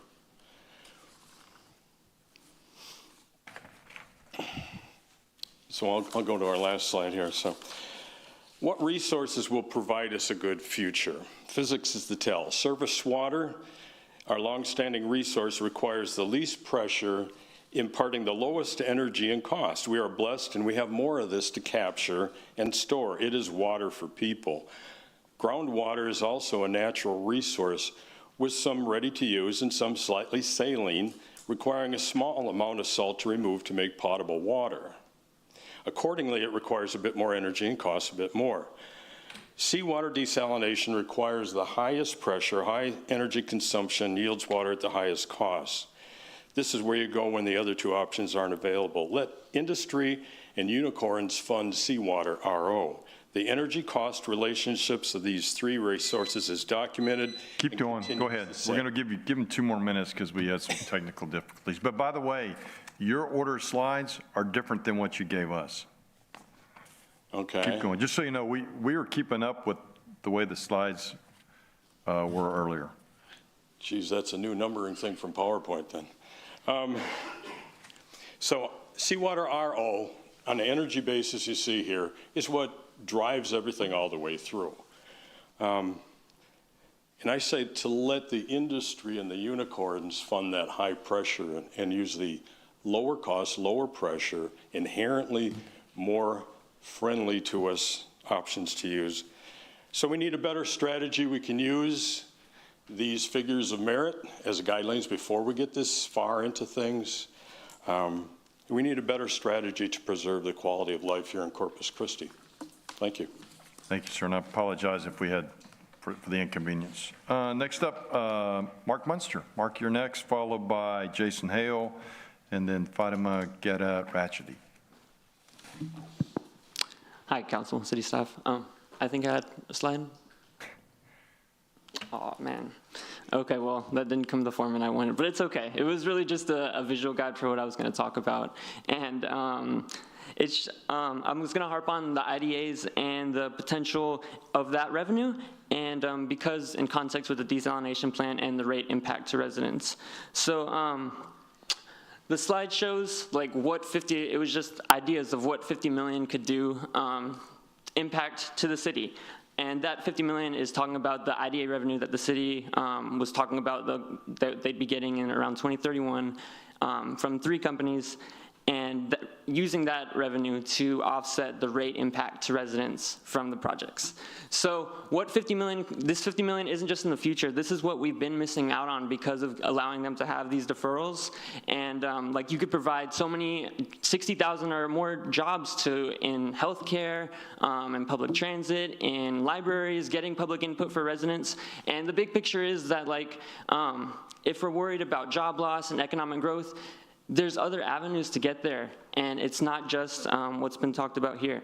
And also just wanting more transparency with the industrial district agreements, making sure that the pilot payments, because the payments that we receive are based on valuations, and that's just not like a set number. Those can range, especially when you can appeal them. So when there's hundreds of millions on the table and potentially just 50 million, what the impact of that could have to city services, it's something that we should see how exactly these payments are coming in, and if it's equitable to the residents, because these same companies put us in this situation because of their water demand. And they also, it's very relevant, the pollution to the air and the water that their manufacturing and their operations cause.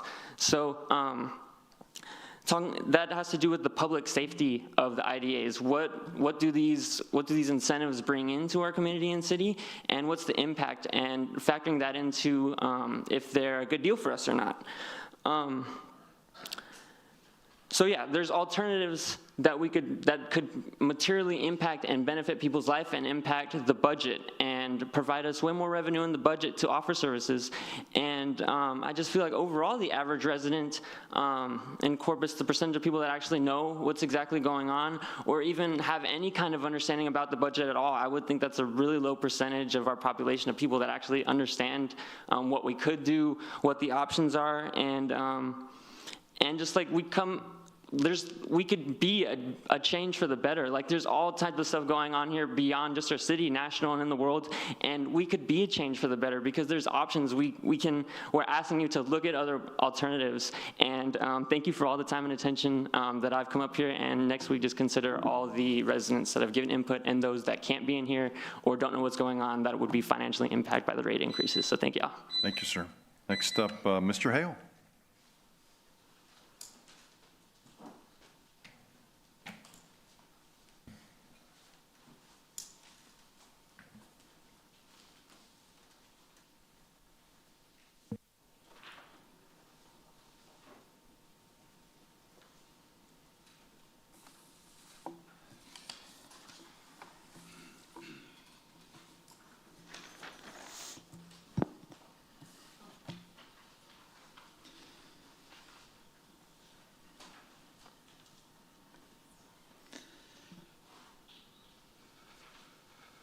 Okay, Jason Hill, Corpus Christi. Thank you, Mayor Pro Tem. Good evening, council members. Today I'm going to talk about groundwater, the Evangeline project. It's been in the news a lot lately, and I think people are starting to get curious about groundwater, so I wanted to share some resources. The first resource I want to share is the aquifers of the Gulf Coast of Texas. It's a 300-page paper with a ton of chapters about different groundwater issues. It covers basically any issue you can think of with groundwater, but it covers, for example, subsidence, brackish desalination, and groundwater management. So a quick factoid, Did you know that the Gulf Coast Aquifer contains about 1/5 of the estimated quantity of brackish groundwater that is usable for desalination in Texas? I didn't know that. That's kind of cool. If you do read one chapter, I recommend reading this chapter, The Challenge of Managing Groundwater in the Gulf Coast Aquifer. Even though it was written in 2006, it feels like it was written today. Somehow, the author was literally predicting the future. So I highly recommend that chapter. The next resource that I wanted to share is the San Patricio County Groundwater District Conservation District's website and their district management plan. Basically, what they do is they choose a desired future condition for their groundwater resources. So like 1 foot less of the water table every year, something like that. And they plug that number into a groundwater availability model. And then that dictates how much groundwater is available for use. And it's in the management plan. And if you look at it, it shows that 43,000 acre feet per year is available for use based on the desired future conditions that they chose. And the last resource, that's way less than Evangeline, right? Or way more than Evangeline. Evangeline's like 2/3 of that. The last resource is how much water CCW sold to San Patricio Municipal Water District. Last year it was 41 million gallons. That's about 1/3 of our water use. So in conclusion, whiskey is for drinking, water is for sharing. We share 1/3 of our water resources with San Patricio County. The least they could do is share some of that burden with us. Because at the end of the day, the water rights owner wanted to sell their water rights. If we didn't buy it, someone else would have. Could have been an AI center, could have been the next Exxon, right? The coastal bend needs long-term, dependable, affordable supplies of water. State law recognizes groundwater should be available for these purposes. So instead of pointing fingers at each other and pitting communities against each other, I believe that we need to work together to figure out how to utilize these resources in a way that's equitable for everyone. Thank you. Thank you, Mr. Hale. Next up, Fatima Guerra-Ratchety. We here? Okay. Rachel Caballero. And while she's coming down, we have S.N. Upshaw after her, and then Ms. De Los Santos. I saw you, Ms. Melinda, and Adam Rios. So, Ms. Caballero.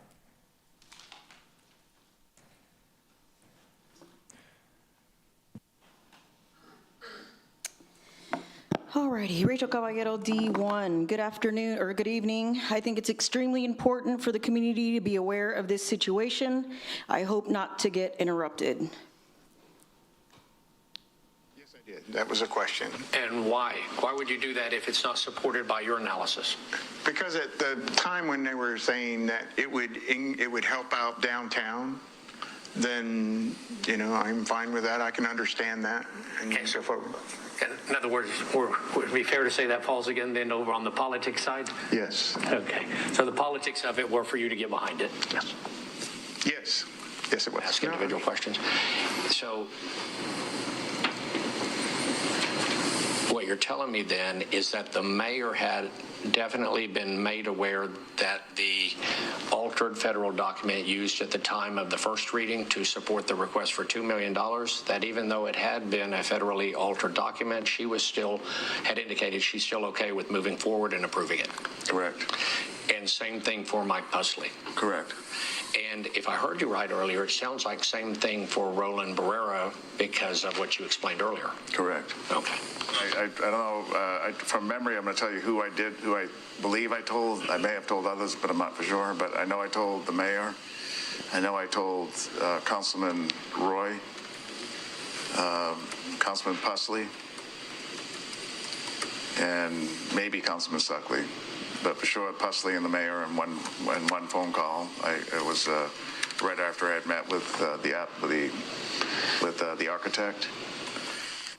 You all just heard the voices of Mike Culbertson of the Economic Development Corporation and Peter Zanoni's depositions in a lawsuit against the city.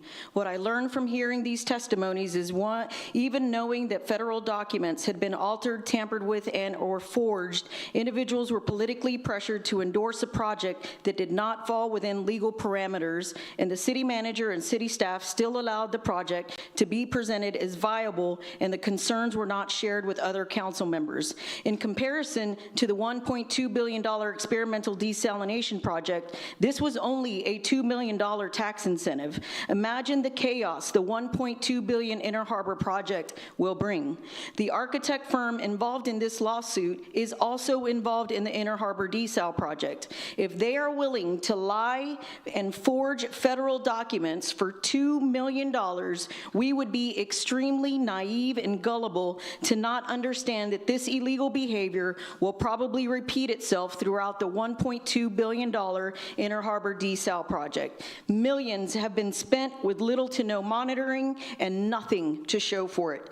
This is an absolute disgrace. The people of our community deserve better. It is time to pull the plug on the Inner Harbor desal project. Dishonest city staff, the city manager, and complicit council members should no longer be trusted, and they should be removed. Have the day you deserve. Thank you so much. Thank you.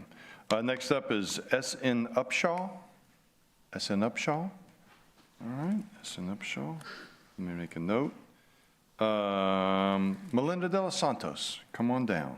Followed by Adam Rios and Marlena Garza and Henry Williams. Ms. De Los Santos.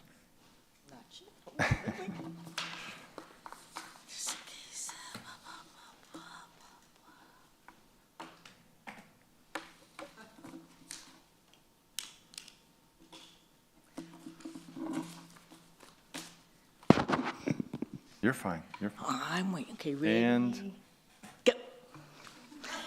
Okay, good afternoon. Melinda De Los Santos, Corpus Christi.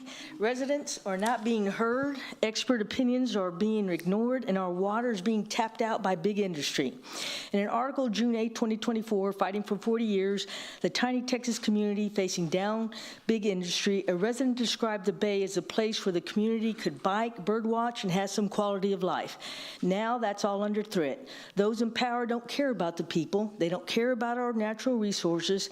The city has a long history of selling out the community water to corporations. What was said was, while residents are subject to restricted water access and face fines as high as $500, industrial water customers can buy drought exemptions from the city council. Hillcrest residents stated, big industry feels that they can just walk all over us, and that's what they've been doing for the last 20 years. They also state the fear of worsening health conditions, because in 2021, a health report conducted by Nueces County researchers found that they had a life expectancy 15 years shorter than people living in other parts of the coastal bend. A health survey of Refinery Road showed higher rates of asthma, 2 types of birth defects, and certain cancers compared to other areas of the city. Experts advising against the Inner Harbor in an article in Texas Monthly, Corpus Christi first water desalination plant could create dead zones.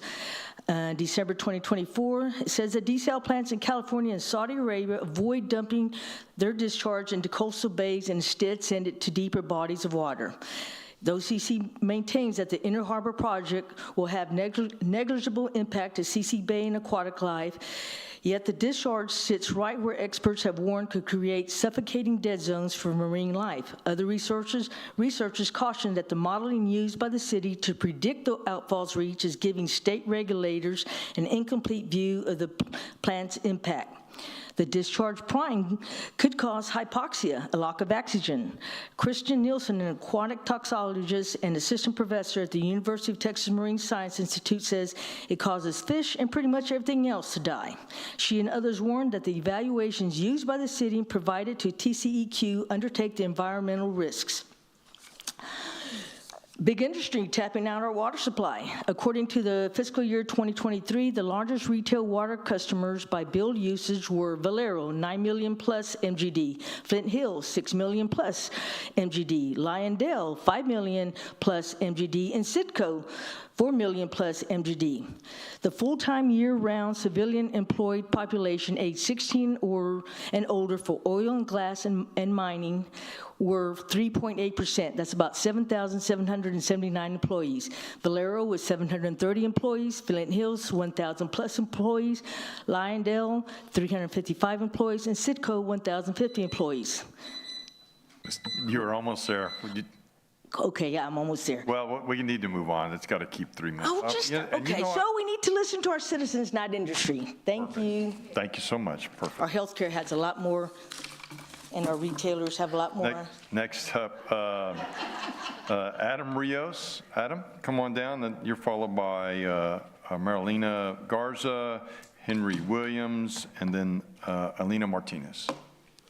Mr. Rios. Yes. Good evening, Adam Rios, Corpus Christi, District 5. I was here last week as a representative of the BMX Corpus Christi and the positive movement that is happening right now. We've already had communication with Parks and Rec, but at some point, this topic is going to come in front of you, and I hope you understand where I'm coming from with what I'm about to say, with the economic impact of what this could do. Texas, as a state, is one of the most active BMX states in the United States. There's over 20 sanctioned tracks, including Houston, Dallas-Fort Worth, Austin, and San Antonio. Hopefully soon Corpus Christi. USA BMX regularly holds state, regional, and national championship events in Texas. A single event can bring as many as 1,500 riders and at least 5,000 spectators from the statistics that we've gathered. Many of those actually come from out of state. According to USA BMX economic reports, a national event often generates at least $3 million in local economic activity, benefiting hotels, restaurants, retail, and transportation. Now, Texas annually hosts multiple such events, meaning that sanctioned BMX contributes tens of millions of dollars annually in direct tourism spending. We should have that in Corpus. We should be a part of that, especially given the fact that we're trying to do this at Salinas Park, which is in an area of town that doesn't get a lot of attention, and it certainly would generate some attention. You can have basketball tournaments and you can have soccer tournaments, nothing against those, but ESPN isn't clamoring to come down here and cover that. They'll come to this. I've had some interest, and people have reached out from Fuel Network asking about what's possibly going to happen, especially because, like I said last time, considering the fact that we're going to hold the BMX Hall of Fame induction ceremony here without even having a sanctioned park, tells you how much they love Corpus Christi and want to be a part of this. Hosting weekly races attracts a lot of families, which can create recurring small economic boosts for local communities. In that, when you're talking about all this, when families have to do anything here, the nearest place they're going to go is San Antonio, and it's going to cost about $250 a day for each rider. Now, if you're talking about something that's going to generate that much money, we have a lot of parks that don't generate economy at all. It's free for everyone, and I get that part. We want it accessible for everything. But if we could have a park that's actually generating that much money annually, it's something to consider. It's a low barrier to entry sport compared to other youth sports. It's a sanctioned event with the Olympics, just like skateboarding, and you hear me harp on all that. If the direct annual impact is going to be minimum $30 million statewide, Corpus should definitely jump on board and be a part of this BMX community that I'm so passionately a part of. Thank you all for your time. Appreciate it. Thank you, Mr. Rios. Next up, Marilena Garza, and then again followed by Reverend Williams and Alina Martinez.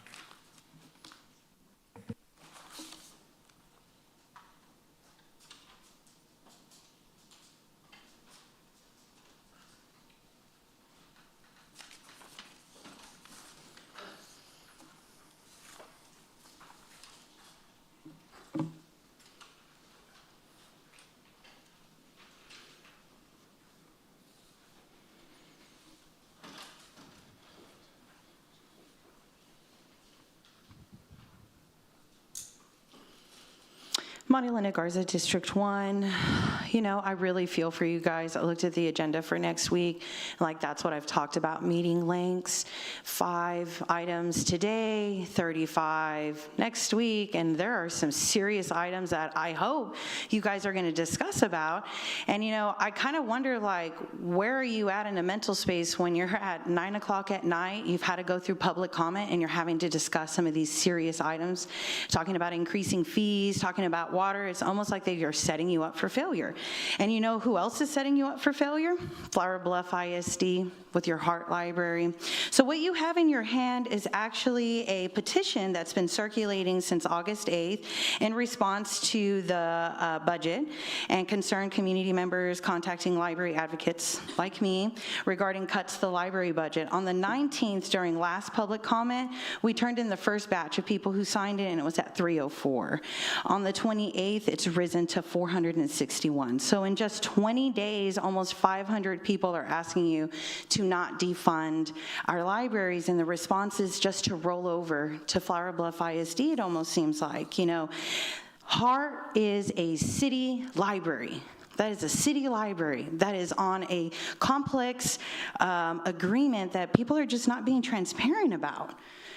People are not getting the required notice. I go to those library advisory board meetings every single month. I'm there, I'm talking to people. Not once did CCISD talk to us about their concerns, neither did Flower Bluff ISD. They make it sound like at that town hall that people can just run through that library and get into our schools and just start shooting it up. And that is just a flat out lie.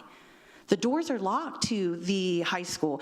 And did you know that the high school is only really using that library for a study hall? You know what they do at VETS? They use the cafeteria. They multi-purpose because they have that need. So if Flower Bluff ISD really needs that library, why don't they do a bond?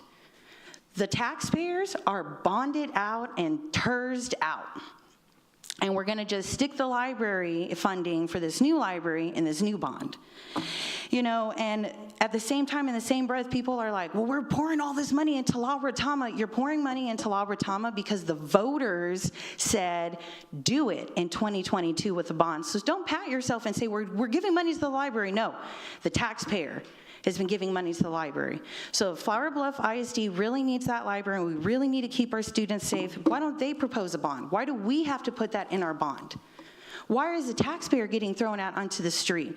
Why are these school issues now our issues? And there's so many violations in that contract that most of you guys have probably not even gotten to see or even read. That's not screaming transparency. That's leaving us out in the dark. No library for District 4 or District 5. What a shame. Thank you, ma'am. Next up, Henry Williams. Mr. Williams, come on down, and Elena Martinez, Robin Cox, Emily Badetta.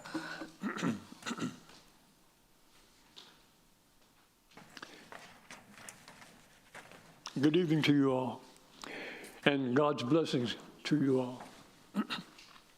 And I want to thank Mr. Cantu, Ms. Paxson, and Carolyn Vaughn for coming to the Hillcrest neighborhood to see. Reverend Williams, can you please say your name and city, please? Henry Williams, Corpus Christi, District 1. I want to speak to you all concerning the importance of prayer and how prayer has been important both in our nation and in our community. Whenever there has been a great crisis in our nation, the leaders have always called upon our nation to pray and to seek God. George Washington, Abraham Lincoln, during the Civil War, and Franklin Roosevelt, World War II, prayed and called upon our nation to be a nation of prayer. I passed out some statistics to you all having to do with crime statistics in our city. 1995 and 1996, our city was going through an awful period of time of violence. Children were getting shot in their homes. Crime and violence and lawlessness was out of control. In January of 1996, Pete Alvarez became police chief. He invited the community to come and become involved in finding a solution. He established 7 committees. One was a spiritual outreach committee. Myself and a pastor by the name of Rafael Garcia began attending those meetings. And he asked if I would head that committee. And Pastor Garcia and I had a vision of a day of fasting and prayer for the well-being of our city. And that began in May of 1996. And from May of 1996 to this present day, we go to the police department, the fifth floor auditorium, and we pray for our city. We have a day of fasting and prayer. We keep annual statistics. That's what the sheet is about. Each year, at the beginning of each year, I will go to Police Chief Markle, Assistant Chief David Blackman, and ask for the crime statistics for the previous year, okay? Crime in our city has continued to decrease over that 29-year period, okay? And that has to do with prayer and the effectiveness of our police department. Thank you, Reverend Williams. Thank you for your time, sir. God bless you all. Thank you, and thank you for the report. Elena Martinez, then Ms. Cox, and then Emily Barrera and Amanda Breland.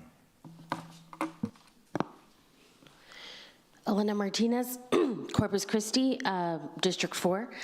Tonight, I'm probably going to focus mostly on libraries, just because that's what I'm here to talk about. I have a few other things I may touch on if I have time. First, I want to thank the council for actually being here at 5:30, even though you've had a very significant recess. I know that that's not easy to do, and I was kind of wondering how many of y'all would show up, and I'm pleasantly surprised. So I want to talk about our libraries. Libraries are so important. They provide, they're more than just a place to store books. They provide all kinds of services. I was doing some research this week. There are some libraries that some states and cities use their libraries to help their homeless population not be homeless anymore.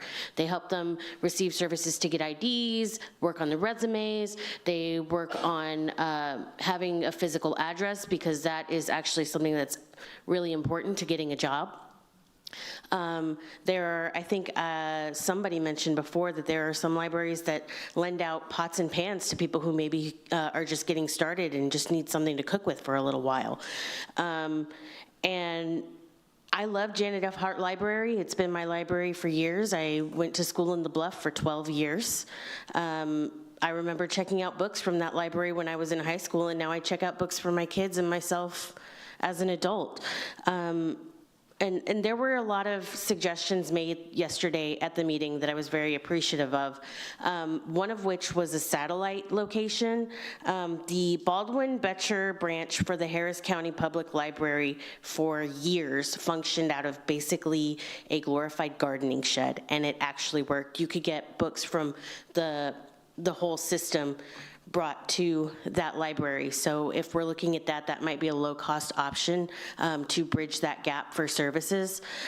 But yeah, just Ms. Garza earlier, she mentioned we got to stop defunding our libraries. We're putting $1.2 billion into a desal plant that most of the city doesn't want, and how far could that go towards sorting out our library issue? And a lot of our issues, like crime statistics, like homelessness, all of those things would actually be served well by putting money into our libraries. Also, studies have shown that communities with a well-funded library program are healthier. And on the point of desal, in the little time I have left, I just want to say, when there is nobody that can survive in our environment because it has been ruined, who is this industry going to employ? There's not going to be anybody coming for tourism. There's not going to be any fishing. Our economy is going to tank, and we'll become yet another ghost town. So thank you. Thank you, Ms. Martinez. Robin Cox, followed by Emily Barrera, Amanda Breland. Hi, I'm Robin Cox, District 3, and after hearing what Ms. Caballero had to say, I'm kind of changing my topic. When we have a city council that lies to us or breaks the law, it's embarrassing. It should be embarrassing. It's a stain on our city. I'm a teacher and a tutor. If I have a student that forges their parent's signature, I fail them. If I have a student that plagiarizes, I fail them. For those of you who have to get windstorm or policies, if we forge something on those documents, we're in trouble. So my dad always said, if you're going to tell a little white lie, what's the big lie you're covering? I may not always agree with some of my Democratic friends, but the Democrats that sit on council, at least I know they're not lying to me, or they're not forging, or they're not stealing from me. Sometimes I've told my fellow Republican friends this. I may not always agree with them, but I know they're up there and they believe what they say. They're not trying to do the sitting and just. When I look at and wonder why some people are so deep in with desal, I want to get to the bottom and follow the money. For those of you sitting on the council and seem to keep getting richer and richer, I wonder, you're not making it off your $6,000 a year. I have to work 2 jobs. I have a master's degree and I own my own business. If water rates go up from desal, I can't afford to stay in business. I'll have to pass it on to my tenants. And I know some of you think an extra $50 a month on water, I know that's some of you's hair gel bill, but my tenants can't afford that. Maybe they can get a part-time job at the Costco we were promised, or the big fishing place that was going to open, the Cabela's. When we're promised false things just to get elected, it's embarrassing. But mainly when I heard that video just now, every one of you up here should be embarrassed for our city, and even those that didn't take part in it, and especially Mr. Pusley, who comes back, he's not on council anymore, and criticizes everyone who goes against him for desal. Shame on you, Mike Pusley. I wish you were right here so I could say it to your face. Shame on you for every time I post something, you coming back. And, you know, this is thinking of even a bottle of wine to get. We can't afford that if our water rates go up. Our city's not paying for it. But if you'll tell one lie, that's because you're covering up another lie. Please, we deserve better. We entrusted in you. Thank you, Eric Cantu, Kaylin, Sylvia Gill, and Carolyn Vaughn. Doing the right thing, my dad always said this, sometimes doing the right thing isn't the popular thing, but you're doing the right thing, and know that there are other people. It may seem like the same ones of us come up and speak, but we're speaking for people who are afraid to come up. They're literally afraid of their business. They think that we're run mafioso style. They're afraid of comeback that could come to them. That shouldn't be a part of it either. But I thank all of you. We went to the beach this weekend, and I saw again people fishing from all walks of life. Don't take away what most of us moved here for, but thank you for those of you who are being honest. We appreciate you. Thank you, Ms. Cox. Emily Barrera, Amanda Breland, and Maggie Peacock. Emily Barrera. Hello. Hi, my name is Emily Barrera, and I reside in District 2. I am a lifelong resident of Corpus Christi, and I have a deep love for the people of my city. I am here to express my thoughts regarding the proposed operating budget for the 2025-2026 fiscal year. I believe that there is a false assumption that comes with the prioritization of our local police department and our city's funding. While I don't know what it takes to run a city, I know what it takes to be a resident, and as a resident, I know that our city is most definitely in need of a better system for public safety. I believe that we should reallocate the funds into the services that prevent crime instead of monitoring it after it has happened. If you combine the proposed funding for our homeless services, our physical and mental health services, and our libraries, the total percentage makes up merely half of what is proposed to be spent on the law enforcement, despite the recent updates with La Retama. In a perfect world, we could use this money to invest into a better quality of life, further challenging the climate that enables so much of the crime that exists in our city. The unfortunate reality, however, is that we don't live in a perfect world, and although I can't say that this would completely eliminate the existence of crime, this allocation provides so much more of a solution than what we currently have. I mean this respectfully, but I cannot name a single instance where I have felt protected or served from our police department, and I know that I'm not alone in saying that. I think back to January of last year where my car got broken into. My windows were smashed in, my center console was disabled, and my steering wheel was completely removed. The police did not prevent this crime. In fact, by the time I woke up and called a report, it wouldn't be for another 2 hours until a singular officer showed up while I waited outside. I was given a singular business card and a verbal diagnosis of, well, it looks like your car got broken into. That sucked. I think back to the 7 officers who showed up to remove a singular man from my place of work downtown, 7 officers who placed this man on the concrete outside while they all stood in a circle around him for 30 minutes. The funding is there, we see it, but this funding isn't providing any sort of solution. So why are we paying so much for a service that does so little? And I don't say this to just, bash the police department, but I do believe that we have a big issue with our homeless population, and we can't expect things to get better if we're only moving in circles. For someone to be picked up, jailed, and then released a few blocks down, that doesn't solve anything. From District 1 to District 5, from Hillcrest to Flower Bluff, we're all residents under the body of Christ, and as residents, I believe that we deserve more in that regard. Thank you. Thank you, ma'am. So next up, Amanda Breland, right? Amanda, and then Maggie Peacock and Daniel Pena.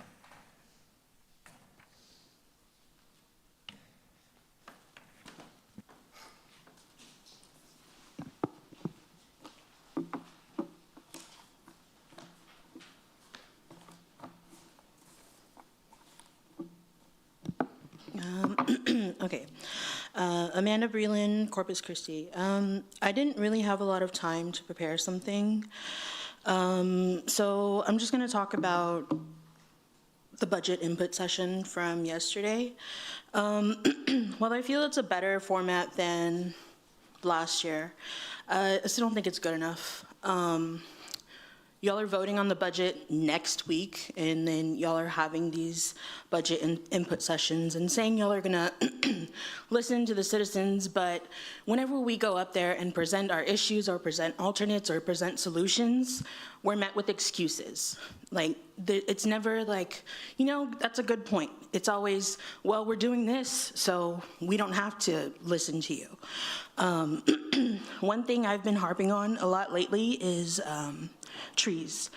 There are many studies that show investing in parks and green spaces actually reduces crime more than investing in the police department. It creates safe neighborhoods. It creates places where the community can congregate and be with each other. You can all you have to do is a simple Google search.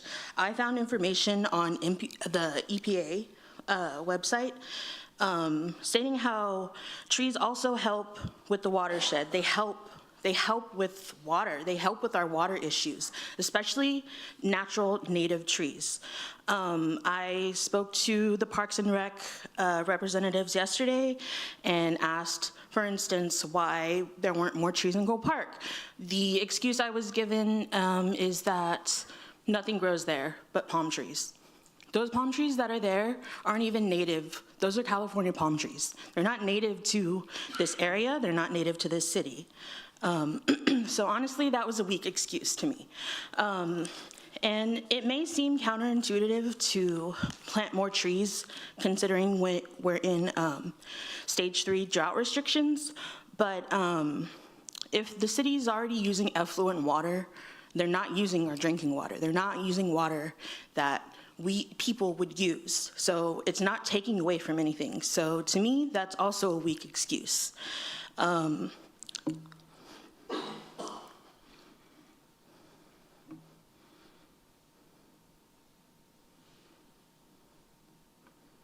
I'd like to go back to the point I was trying to make about parks, investing in parks. This is just from a website. Time spent in nature immediately adjacent to home helps people relieve mental fatigue, reducing aggression. Green residential spaces are gathering places where neighbors can form social ties that produce stronger, safer neighborhoods. Barren spaces are more frightening to people and are more crime-prone than parks landscaped with greenery and open vistas. Thank you, Ms. Peacock. Ms. Breland, I'm so sorry. Thank you, Ms. Breland. I apologize. Ms. Peacock, you're next. I'm sorry. I was getting ahead of myself.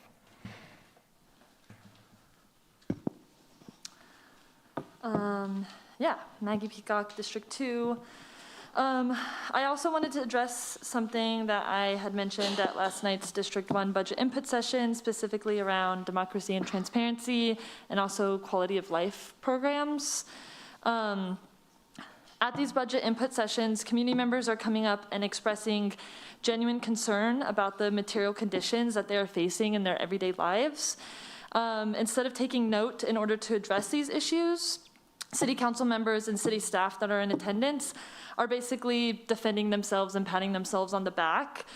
For instance, community members last night expressed concern for our unhoused neighbors and friends, and instead of genuinely listening, y'all are basically patting yourselves on the back for adding one staff person to address houselessness services. It's like y'all are listening to answer, argue, and like justify whatever instead of listening to address. Adding one staff member for houselessness services is not a solution. Behavioral crisis response programs, counseling services, restorative accountability processes, recovery programs, evidence-based like youth prevention programs, functional family therapy, targeted diversion programs, those are real solutions. All of these are outlined in the people's budget, which I believe y'all received like last city council meeting or the one before. And I also encourage anyone in this room today who is interested in building an alternative budget for the people to talk to me afterwards. Like many other community members have talked about today, I think it is utterly ridiculous that the police budget is like basically like half of the budget. And we are investing in things like virtual reality for police instead of like quality of life programs for residents that will improve health and reduce crime. Yeah, another instance about last night, specifically regarding the budget input sessions, is when I noticed residents of Hillcrest spoke about the very urgent need to repair roads, and their city council member replied, well, all roads are bad. I think this is incredibly ludicrous, especially telling that to committee members who are already bearing the brunt of so many things that y'all are perpetuating and have continuously for many years expressed these concerns. How dare you minimize the material conditions and concerns of the people that you are supposed to represent? Lastly, do not invest an additional $50 million of our money on desalination. Not only is it an environmentally racist project, it's too expensive, and our money is being used to provide water for heavy industry. We are in extreme drought, but again, it's not caused by putting profits over people. Thank you, Ms. Peacock. Yeah. Thank you so much. Next up, Daniel Pena, and then Bella Munoz and Mr. Miller. Michael Miller.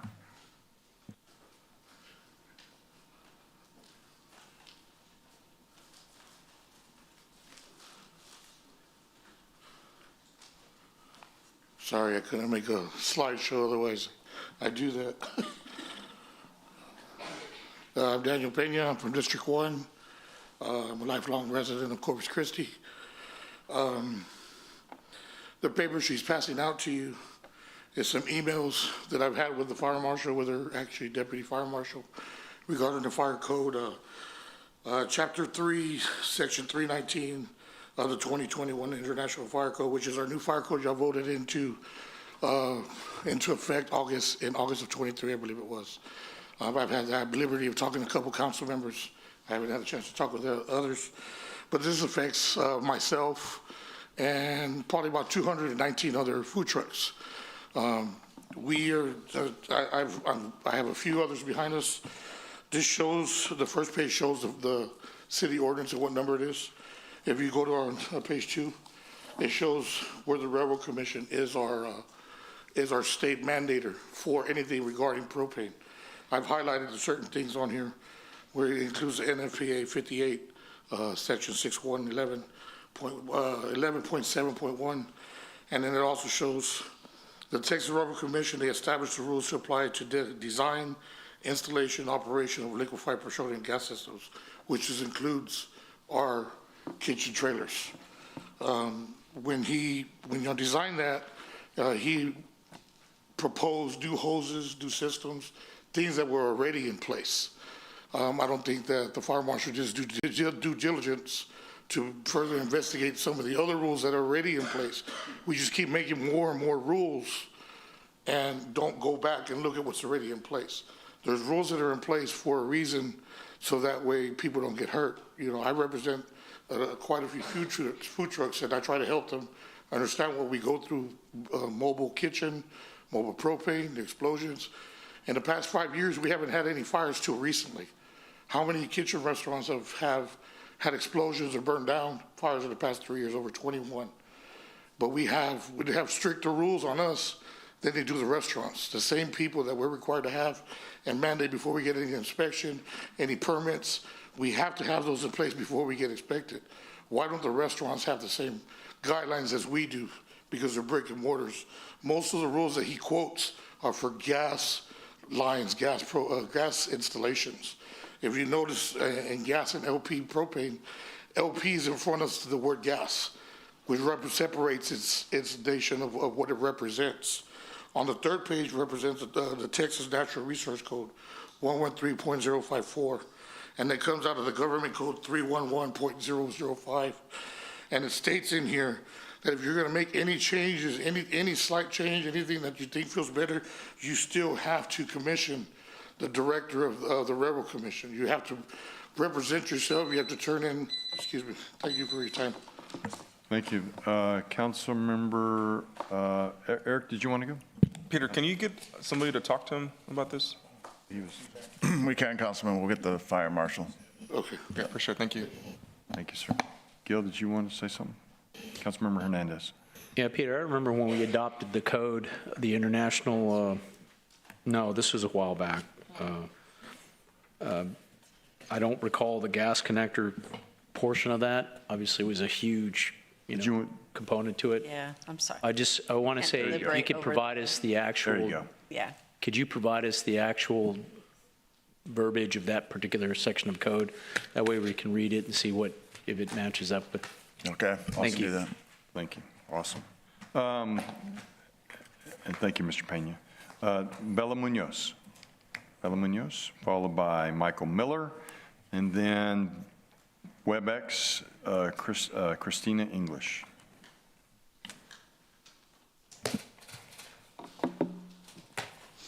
Hello, I am Bella Munoz and I live in District 2. I take a lot of pride in my occupation as a teacher, but I carry the responsibility of advocating for my students and the next generation that will inherit the city and the planet. I am here today, despite my nerves, to try to live up to those values and fulfill that responsibility. I think it's really crucial for any leaders to be able to constantly assess and reassess based on the current material conditions and knowledge that we may not have previously had. It is for that reason I want to strongly advise against moving forward with the Inner Harbor desalination plans and any subsequent desalination plans. I think it makes sense to consider all options, and for a while, desalination seemed to have been the best option. I think we know more now, and that is no longer the case. It seems clearer and clearer that desalination would not only wreck our bay, but that would also be far too costly on our community, which is already overburdened with an industrial build-out and expansion that decrease public services and quality of life programs. According to research by Dr. Paul Montaña of the Heart Research Institute, Corpus Christi Bay is already burdened by over-salinity. Even small increases in salinity, not to mention the excessive amounts of proposed industrial brine, could severely impact the ecosystem, including species abundance and diversity. Our communities in the city cannot afford to keep centering our entire economy around polluters that have put our health and the future of our planet constantly at risk.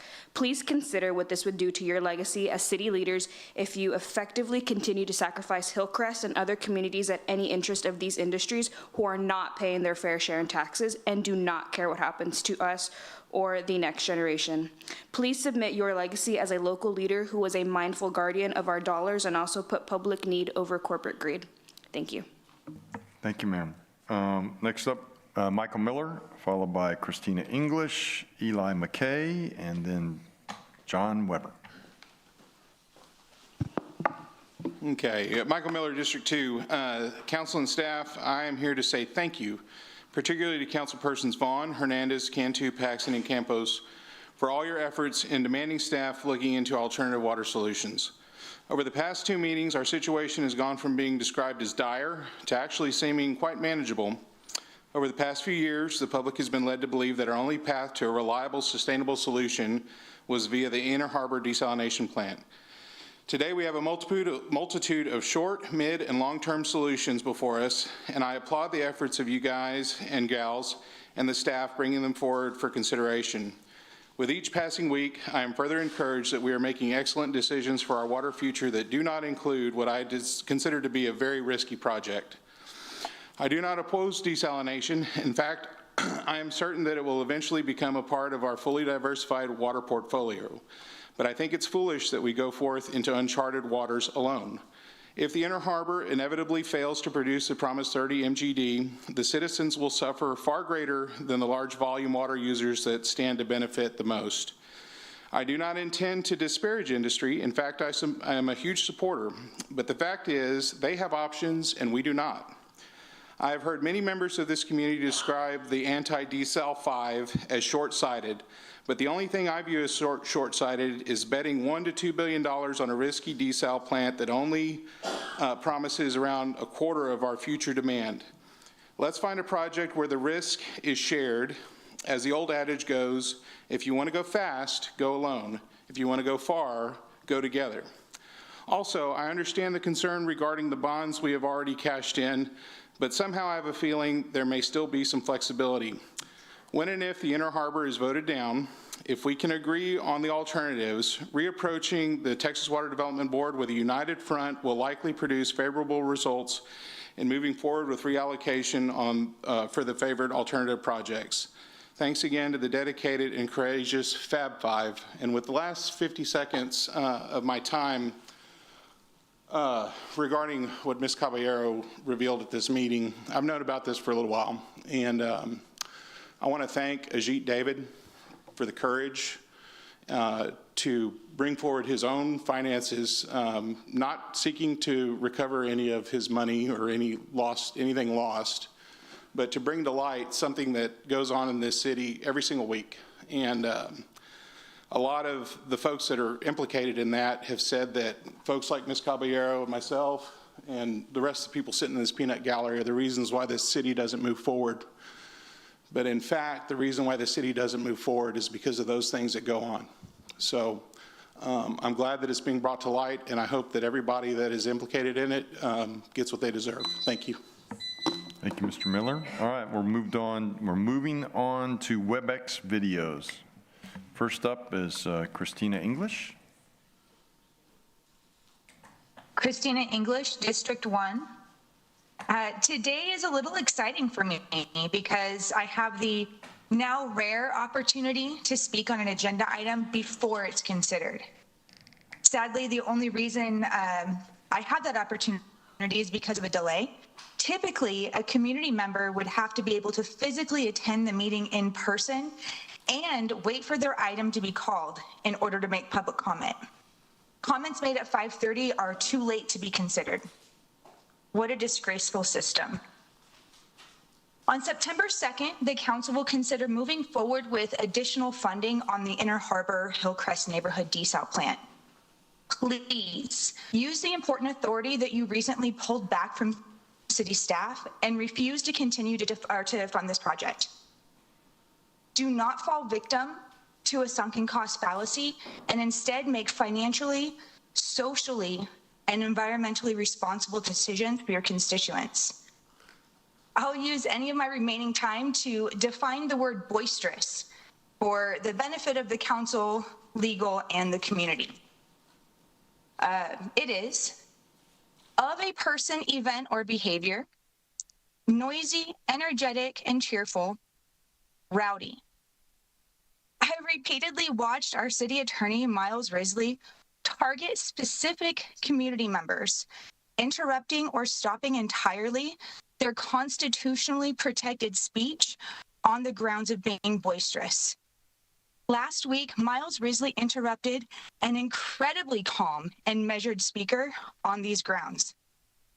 This speaker was not noisy, energetic, cheerful, or rowdy.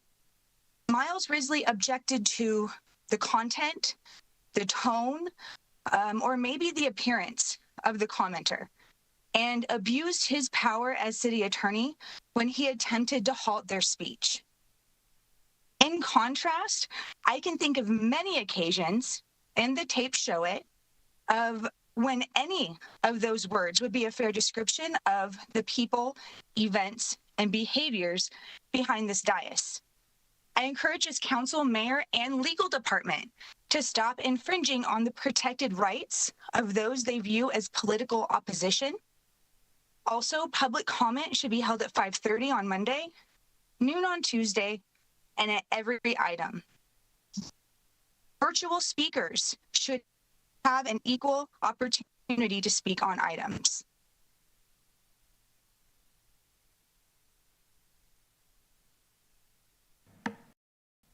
Ms. English? Ms. English, are you still there? You still have, 5 seconds. Sorry. All right, I think she's moved on. Eli McKay? Eli McKay, are you there? Yes, can you hear me? Yes, ma'am. Awesome. My name is Eli McKay, and I live in beautiful uptown Corpus Christi, District 1.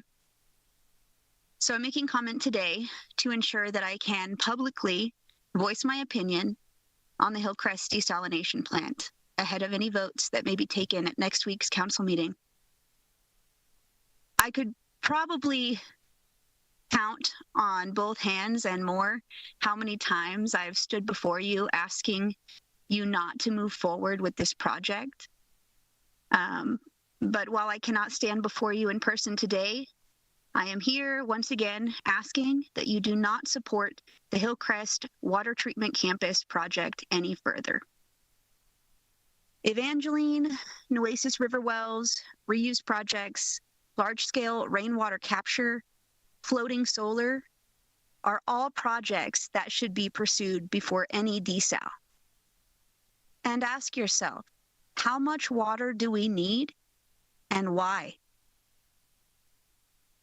Any decision you make, you will live with, and most of you will live to see the impacts of your decisions.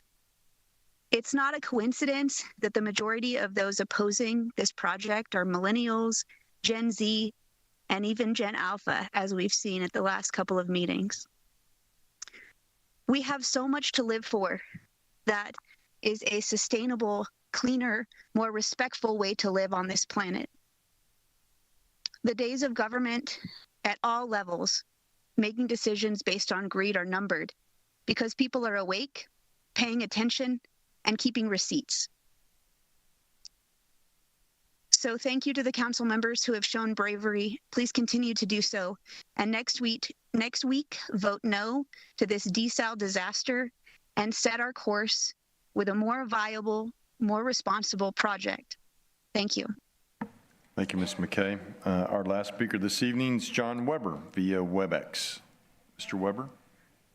John Weber from out of town. Good evening, Pro Tem and City Council. Please refer to the presentation in my written comments. It appears the city started selling a large volume of water to a customer the city has no obligation to sell water to. This is at the same time that is enforcing drought restrictions on residents. I wonder why and who approved this water sale. I haven't seen the council approve this. Council, please find out why the city is selling hundreds of thousands of gallons of water a day to a company that got huge tax breaks because they didn't need any services, including water. As always, have a nice evening. No? Okay, thank you. Is there anybody in the audience that thinks they signed up in time? Do we have a requirement you have to sign up by 4:30 to speak in public comment? It's by 4 o'clock. Yes, that people have to sign up for the 5:30. My apologies. I'm just your humble employee. I just follow the rules. Council members, I see no further action. We stand adjourned.